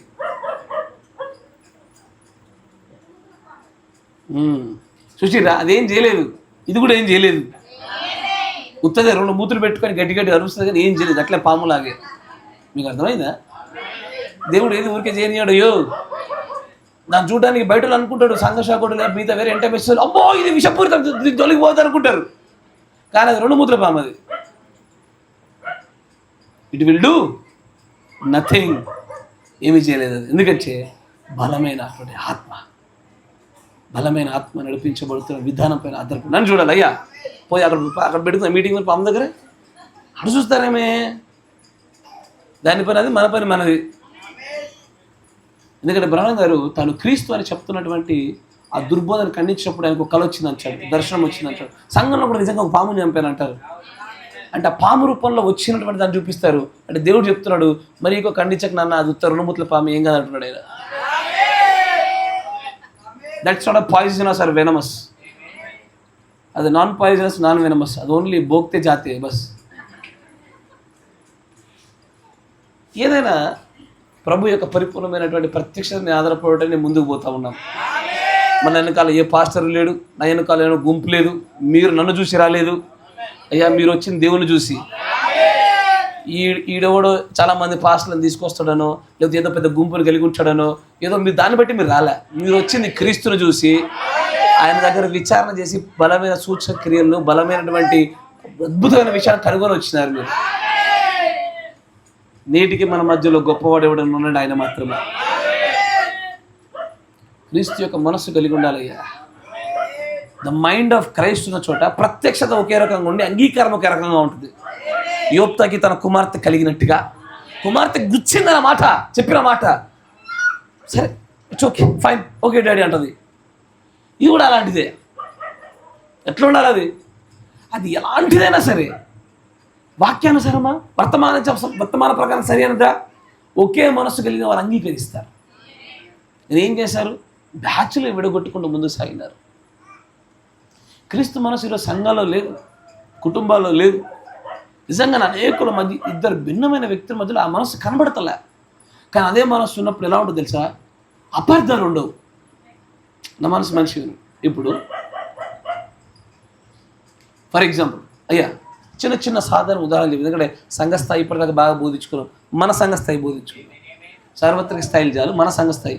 ఇప్పుడు ఉదాహరణకి నేను అక్కడ చైర్ మీద కూర్చున్నా, మంచిగా చూడాలి. అయ్యా నేను నిలబడుతున్నా, లేకపోతే నిలబడ్డానో కూర్చున్నానో, నా పక్కకు వచ్చి అమ్మ మీరు అప్పటి జరిగి స్ట్రిక్ట్ లేరు మీరు, నా పక్కకు వచ్చి వెంటనే ఎవరు మన దర్శనం గారు వచ్చి కూర్చున్నారు అని కూర్చోవడంతో నేను లేచి వెళ్ళిపోయినా. ఆయన ఏమనుకుంటాడు చెప్పండి? అరే ఫీల్ అవుతాడు, ఇంకా బాధపడతాడు, ఇంకేమనుకునే అవకాశాలు ఉంటాయి. అనవసరంగా వచ్చిన నేను వచ్చే ఇలా లేచిపోగొట్టి కొట్టి నేనే కరెక్ట్ అబ్బా మంచిగా చెప్తున్నాడు గాడ్ బ్లెస్ యు. ఇంకేమనుకుంటాడు? మేము అంటరాను అని ఒక ఆయన, ఇంకా కదా పాపం అబ్బాయి ఈ బ్రదర్కి వాష్రూమ్ వచ్చింది అనుకోవచ్చుగా, ఈ బ్రదర్కి తలనొప్పి వస్తుందో టాబ్లెట్ వేసుకోపోయింది అనొచ్చుగా, పోనీ ఈ బ్రదర్ పాపం వాళ్ళ ఇంట్లో ఏదైనా పని ఉందని పిలిచింది అనుకోవచ్చుగా, పోనీ వాటర్ హీటర్ పెట్టినేమో పేలుతుందని చెప్పి బంద్ చేయడానికి పోయింది అనుకోవచ్చుగా. ఇది అనుకోరు. నేను పోయిన కారణం ఒకటి, ఈయన అనుకునే కారణం ఒకటి. ఎందుకయ్యా అంటే మన మనసులు రెండు వేరు వేరు ఉన్నాయి.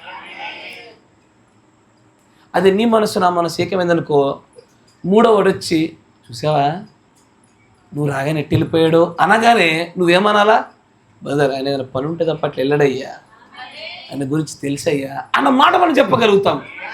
ఎప్పుడు ఒకే మనస్సు, ఒకే తాత్పర్యం, ఒకే ఆలోచన, ఒకే ఆత్మతో నడిపించబడితే అని అట్లుంటుందా? అవు నేను వచ్చిన మొహం తిప్పుకుంది. ఈ సంఘాల్లో బాగా ఎక్కువ, ముఖ్యంగా లేడీస్లో ఎక్కువ. కరెక్టే కదా? వీళ్ళు ఒప్పుకోరు, కానీ నిజమే.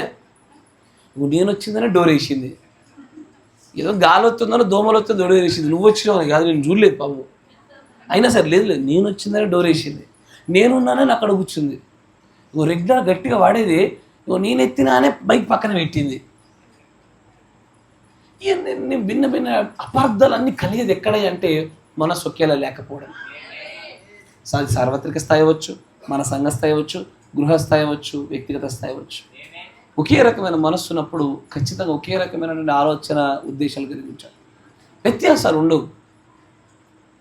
క్రీస్తు మనస్సు మనలో ఉన్నప్పుడు అయ్యా గుర్తుపెట్టుకోండి, మనం అందరం ఏకమవునట్లుగా చేసేది ప్రత్యక్షత ఒకటే. నేను ఎందుకోసం వెళ్ళానన్న విషయము నేను ఎలా గ్రహించాను, నేను ఏ విదేశాన్ని కలిగి ఉన్నానో అది ఆయన గ్రహిస్తున్నాడు అంటే ప్రత్యక్షత లభించినట్టేగా. ప్రత్యక్షతే భేదాభిప్రాయం లేకుండా చేస్తుంది, బ్యాచ్లు విడగొట్టకుండా చేస్తుంది, మనలందరినీ ఏకమైన రీతిగా నిలబెట్టగలిగేది ప్రత్యక్షత ఒకటే. మనల్ని విభజించింది ప్రాంతాలు కాదు, మనల్ని విభజించింది సంఘాల సంఖ్య కాదు, మనల్ని విభజించింది మన గుంపులు ఎవడెక్కువ మంది కలిగిన కాదు, ప్రత్యక్షత విభజించాయి. ఈ ప్రత్యక్షత విభజన ఎందుకు వచ్చింది అంటే క్రీస్తు మనస్సులో ఉన్న తేడా. నేను క్రీస్తుల మనస్సును అత్యధికంగా నేను పొందుకొని నువ్వు తక్కువగా పొందుకుంటే వ్యత్యాసాలే ఉంటాయి, నేను తక్కువ పొందుకుని నువ్వు ఎక్కువ పొందుకునే వ్యత్యాసాలే ఉంటాయి. మైండ్ ఆఫ్ క్రైస్ట్, క్రీస్తు మనస్సు కలిగి ఉంటేమా అనేకమైనటువంటి వాక్యవిరుద్ధమైనటువంటి విషయాలు జయించగలుగుతాం. సొంత ఉద్దేశాలు, సొంత మనసులు ఎక్కడి నుంచి ఉత్పత్తి అవుతాయో అక్కడ గుర్తుపెట్టుకోండి, జాగ్రత్త. కేవలం సాతాను అపవాదిలోంచి మాత్రమే సొంత ఉద్దేశాలు ఉత్పత్తి అవుతాయి, సొంత ఉద్దేశాలు ఉత్పత్తి కావద్దు, జాగ్రత్త. క్రీస్తు ఎలాగూ ఈ సొంత ఉద్దేశాలు, క్రీస్తు మనస్సు గుండా వచ్చే ఉద్దేశాలను బట్టే సర్పసంతానాన్ని గుర్తుపట్టాడు, పితృత్వ హక్కుల్ని మార్చుకునే వారిని గుర్తుపట్టాడు, అపోస్తులు కాకయ్య అపోస్తులు మనకు చెప్పుకునే వారిని గుర్తుపట్టాడు. మనకున్న ఆయుధం కూడా అదే, the very mind of Christ కావాలా. మనం అయ్యే ఏ సంఘాన్ని నాశనం కావాలో మనం ప్రయత్నం చేయలే. ఓ సంఘానికి వెళ్తేమి, అక్కడ ఆ కాపరికి మరికొంతమంది విశ్వాసాలకు పెళ్లి చేస్తేమి, వాళ్ళే మనల్ని పొడిచి పొడిచి చంపిర్రు. మనం నాశనం చేయాలని చూడలేదు, సరి చేద్దామని చూసాం. కానీ అనేకులు సరి చేయాలని చూడరు, నాశనం చేయాలని చూస్తారు. వీరుంటే ఫోటో చూపిస్తా, దేనికి? సరి చేయడానిక? ఫోటో చూపిస్తే సరి అవుతారా? ఫోటో చూపిస్తే సరి అవుతుందని చెప్పి నీ ఫోటో నేను చొక్కా వేసుకొని చూపిస్తా అందరికి, నువ్వు సరే ఇదిలే. అట్ట కాదు. You trying to destroy but we are trying to correct. నాశనం చేయడానికి, సరి చేయడానికి చాలా వ్యత్యాసం ఉంటుంది. క్రీస్తు ఎప్పుడు కూడా దుష్టుడుగా నశించుకొని ఆశపడాడు. దేవుడు ఒక దుర్మార్గుడు నీతిమంతుడిగా మలచబడ్డాలని ఆశపడతా ఉంటాం. మనం కూడా అదే ప్రయత్నం చేస్తూ ఉంటాం. మనం కూడా నీతిమంతులుగా మలచడానికి ప్రయత్నం చేస్తాం. నాశనం చేయడం ఎంతసేపు అయ్యా? 2 గంటల ఫోన్ మీద కూర్చొని నాశనం అయిపోతుంది చాలా విషయాలు. చాలామంది సేవ నాశనం అయితే, చాలామంది యొక్క పరిచయాలు గొప్ప గొప్ప సాక్ష్యాలు ఎగిరిపోతాయి. 2 గంటలు అద్భుతమైన తయారు చేయొచ్చు. కానీ అట్లా చేయడము దుష్టుడి సంబంధం చేస్తారు. దేవుని సంబంధంలో క్రీస్తు మనసు కలిగిన వారు కడతారు, సరిచేస్తారు, క్షమిస్తారు, ఓపిక కలిగి ఉంటారు అంటున్నారు. చాలామంది చాలా మాటలు అంటున్నారు. We are still forgiving them. మనం ఇంకా వారిని క్షమిస్తూనే ఉన్నాం. దేనికై అంటే క్రీస్తు మనస్సు ఎప్పుడు కూడా క్షమాపణతో ప్రారంభమవుతుంది. ఆయన మనస్సు ఎన్నడూ కూడా నశింపజేయాలని, చంపేయాలని, నాశనం చేయాలని చూడదు. క్రీస్తు మనస్సు క్షమించాలని చూస్తుంది. అది కృపా సహితంగా ఉంటుంది. అది ఎప్పుడు కూడా అలాంటి మనసు మనం పొందుకోగలగాల. ఆ మనస్సుందా? ప్రత్యక్షతలు మీవి. ఆ మనస్సుందా? ఏకత్వం మీది. ఆ మనస్సుందా? ప్రతి దర్శనము, ప్రతి కళ, దైవ సంబంధమైన కార్యములన్నీ మనవే అంటాడు ఆయన. ఎక్కడ అంటే క్రీస్తు మనస్సు ఉన్న చోట. క్రీస్తు మనస్సు వచ్చిందా మనం నమ్ముతాం. క్రీస్తు మనస్సుందా వాక్యంలో నిలబడతాం. క్రీస్తు మనస్సుందా ఆయనను వెంబడించి శిష్యులమవుతాం. క్రీస్తు మనస్సుందా సత్యమును గ్రహించే ప్రత్యక్షతను పొందుకొచ్చాం. అలాంటి కృప దేవుడి మీద అనుగ్రహించునుగాక. క్రీస్తు మనస్సును కోరాలయ్యా. క్రీస్తు మనస్సును పొందుకోవడానికి దేవుడు అనుగ్రహించిన మార్గాలు ఖచ్చితంగా వెంబడించాలి. మనం దాని కొరకే మనం ప్రార్థన చేద్దాం. మోకరించుడు ప్రార్థన చేసుకోండి.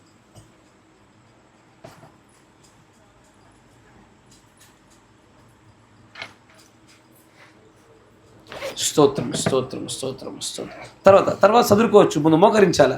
అన్నీ చదువుకున్న తర్వాత లాస్ట్కి మోకరించి ఎక్కడ నేర్చుకుని అలవాటు, చెడ్డ అలవాటు, బ్యాగులు, పుస్తకాలు తర్వాత చదువుకోవచ్చు. ఫస్ట్ మోకరించి చక్కగా ప్రార్థన చేసి చివరిలో పోయేటప్పుడు చదువుకోవాలి. స్తోత్రం స్తోత్రం స్తోత్రం. మన మధ్యలో ఉన్న సహోదరులు మోషేష్ బ్రదర్ గారు ప్రార్థన చేస్తారు. స్తుతి స్తుతి స్తుతి.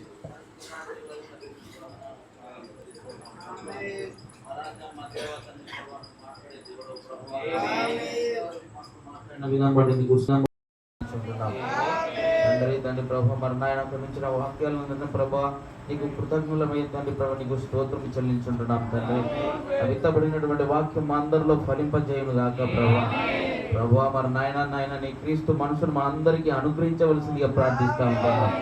సొంత ఉద్దేశాలు తండ్రి ప్రభా, మరి నాయన అవి సాతాను తండ్రి ప్రభా, మరి నాయన నుండి వచ్చినాయని తండ్రి ప్రభా, అది సాతాను బీజం అని తండ్రి ప్రభా, ఆ బీజమును తెలియజేయించున్నది తండ్రి.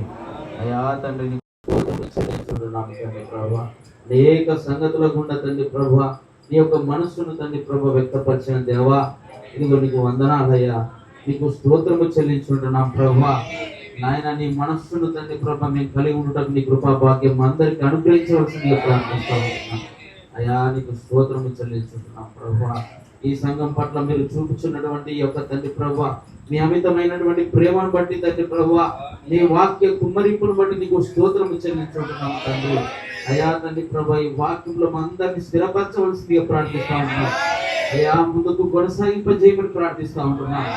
నిజమే తండ్రి ప్రభా, మరి నాయన ఆ యొక్క తండ్రి ప్రభా రెండవ ప్రత్యక్షతల గుండా తండ్రి ప్రభా, మరి నాయన మొదటి ప్రత్యక్షతను తండ్రి ప్రభా, మొదటి తండ్రి ప్రభా పునాదిగా ఉన్నటువంటి ఆ వాక్యములు తప్పుదిగా గుర్తించుతూ తండ్రి ప్రభా, మరి నాయన ఇదిగో తండ్రి యేసయ్యా నీకు వందనాలయ్యా.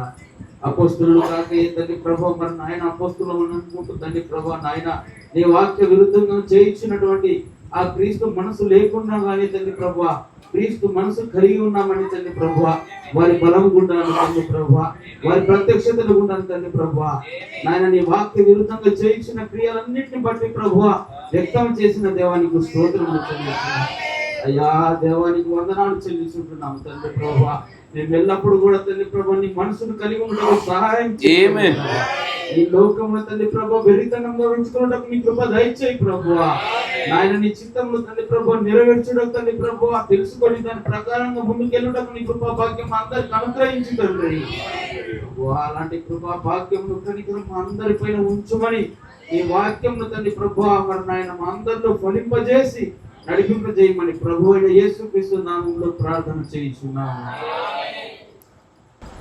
మహాపరిశుద్ధుడా, సర్వశక్తి సంపన్నుడా, ప్రభు నీ ప్రజలుగా ఉన్నవారు నీ మాటల్ని గ్రహించలేకుండా నీతో విరోధంగా మాట్లాడే సందర్భాలు చూశాం. నీ మనస్సు లేకపోవటం వలన వారి పితృత్వ హక్కులను ప్రభా భౌతికంగా వారు అయినప్పటికీ కూడా తమది కానట్టుగా నీ చేత తీర్పు పొందినారు. ఓ ప్రభా, అలాంటి పరిస్థితుల్లో వ్యక్తిగతంగా నేను ఎక్కడైనా నిలబడినా, నా కుటుంబం ఎక్కడైనా నిలబడిందా, మా సంఘం ఎక్కడైనా నిలబడిందా, సార్వత్రికంగా నీ యొక్క నామం పెట్టబడినటువంటి ఈ వర్తమానంలో ప్రజలు ఎక్కడైనా నిలబడితిరా, మేమందరం పరిశీలన చేసుకున్నట్లుగా నీ కృపను మాకు అనుగ్రహించండి నాయన. నీ కృప చేత మమ్మల్ని ఎఫెసీ సంఘ కాలంలో నిలబెచ్చినారు. అపోస్తులు కాపురులుగా ఉన్నవారు తమ అపోస్తులమని ఆ అనుమతించబడిన చిత్తకుండా సాగుచున్న వారిని గుర్తించగలిగే శక్తి దయచేసినారు. నిజముగానే ఏ వాక్యపు శక్తి చేతైతే మమ్మల్ని మేము అలంకరించుకొని యుద్ధము చేయాలో అలాంటి యుద్ధము చేయనట్లుగా మమ్మల్ని సిద్ధపరుస్తూ అలంకరించే విధానాన్ని బట్టి మీకు కృతజ్ఞతాస్తుతులు చెల్లిస్తూ ఉన్నాను నాయన. మేము ప్రభు మా మధ్యలో ఇంకా తారతమ్యాలు, అభిప్రాయ భేదాలు, ఒకరిపైన ఒకరికి ప్రభు ఇంకనైనా అచ్చి ఉండలేనటువంటి తండ్రి ప్రభు అనేకమైన స్థితిగతులు కనబడతా ఉన్నాయి. ప్రభా, ప్రేమ తప్ప మరి ఏది అచ్చి ఉండకూడదని చెప్పుచున్న చోట అనేకమైనటువంటి కారణాలు వచ్చి ఉంటున్నాం ప్రభు. మా మనస్సులు ప్రభు నీ మనస్సుతో ఏకమైనప్పుడు మా సొంత ఆలోచనలు, తలంపులు, ఉద్దేశాలు, మా కారణాలన్నీ కూడా తొలగించబడతాయని చెప్పి ఉండగా ఆయన దుష్టుడు ఆ ఆదిమంలో ప్రభు వాడు నిజంగానే రీజనింగ్, వాడు కారణాలు వెతుకుటనే అవ్వ పడిపోయి ఉందని చెప్పి ఉండగా మేము అలాంటి కారణాలు వెతక్కుండగా దయచేసి కేవలం నీ వాక్యమును, నీ వర్తమానమును ఆమెనన్నట్టుగా ముందుకు సాగుతూ మమ్మల్ని మేము కట్టుకొనొచ్చు, సిద్ధపడచ్చు, ఐక్యతలో అనేకమైన విషయాలు ముందుకు సాగే భాగ్యం మాకు దయచ్చు. ఈ చిన్న సంఘాన్ని మీరు ప్రేమిస్తున్నారని, ఈ చిన్న సంఘంలో మీరు కనపరుచుతున్నటువంటి అద్భుతమైన కార్యాలను బట్టి మీకు కృతజ్ఞతాస్తుతులు చెల్లిస్తూ ఉన్నాం. ఆ హన్నా సహోదరి విషయంలో కూడా ఎంతో గొప్పదైన కృప చూపినారు. నీ ప్రియులు నీ భార్య చేత బలమైన ఒక గొప్ప మొక్కల యుద్ధాన్ని మీరు కలిగింపజేశారు. అయ్యా నీకు వందనాలు. అంతేకాకుండా హైదరాబాద్లో ఉన్న రేచల్ సిస్టర్ యొక్క తండ్రి గారు ఎఫ్రాయిం గారి యొక్క ప్రభు షుగర్ లెవెల్స్ కూడా బాగా ఎక్కువై ఉండగా వారు ప్రార్థన అవసరత కోరి ఉన్నారు. ఆయన నీ భార్యగా మేమందరం ఏకీభవించి ప్రార్థన చేస్తూ ఉన్నాం. ఆ కుమారుడికి నిన్ను నమ్మి ఉన్నాడు ప్రభు, నిన్ను వెంబడించుతూ నీలో ఉండాలని ఆశపడుతున్నాడు కనుక నీ రాజ్యంలో ఉండాలని ఆశపడుతున్నాడు ప్రభు. నీ కృపచేత కుమారుని జ్ఞాపకం చేసుకోమని ప్రార్థన చేస్తాను.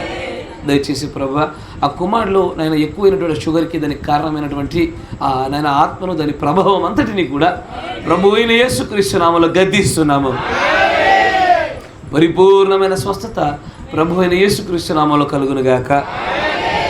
ఇంకా నువ్వు అన్న సహోదరి పరిపూర్ణమైనటువంటి ఆరోగ్యంగా ఉండా నాయన నీ సన్నిధిలో నిలబెట్టమని, మేమందరం ఏకీభవించి నిన్ను ప్రార్థించి స్తుతించే భాగ్యం మాకు అనుగ్రహించమని, ఈ సమయంలో నీ ప్రియమైనటువంటి పిల్లలు తిరిగి చేయబోతున్న ప్రయాణాలు కూడా మీరు తోడుగా ఉండమని, ఎలాంటి ఇరుకులు, ఇబ్బందులు, సాతాను సంబంధమైనటువంటి నాయన వలలు ఏవి కూడా పనిచేయకుండా ఉండలేకుండా కృప చూపి నీ కాపుదల భద్రతలో వారిని గమ్యస్థానాలు చేర్చమని ప్రభువైన అయిన యేసుక్రీస్తు నామములో ప్రార్థన చేయుచున్నాము. ఆమేన్. God bless you. దేవుడు మిమ్మల్ని అందరినీ దీవించునుగాక.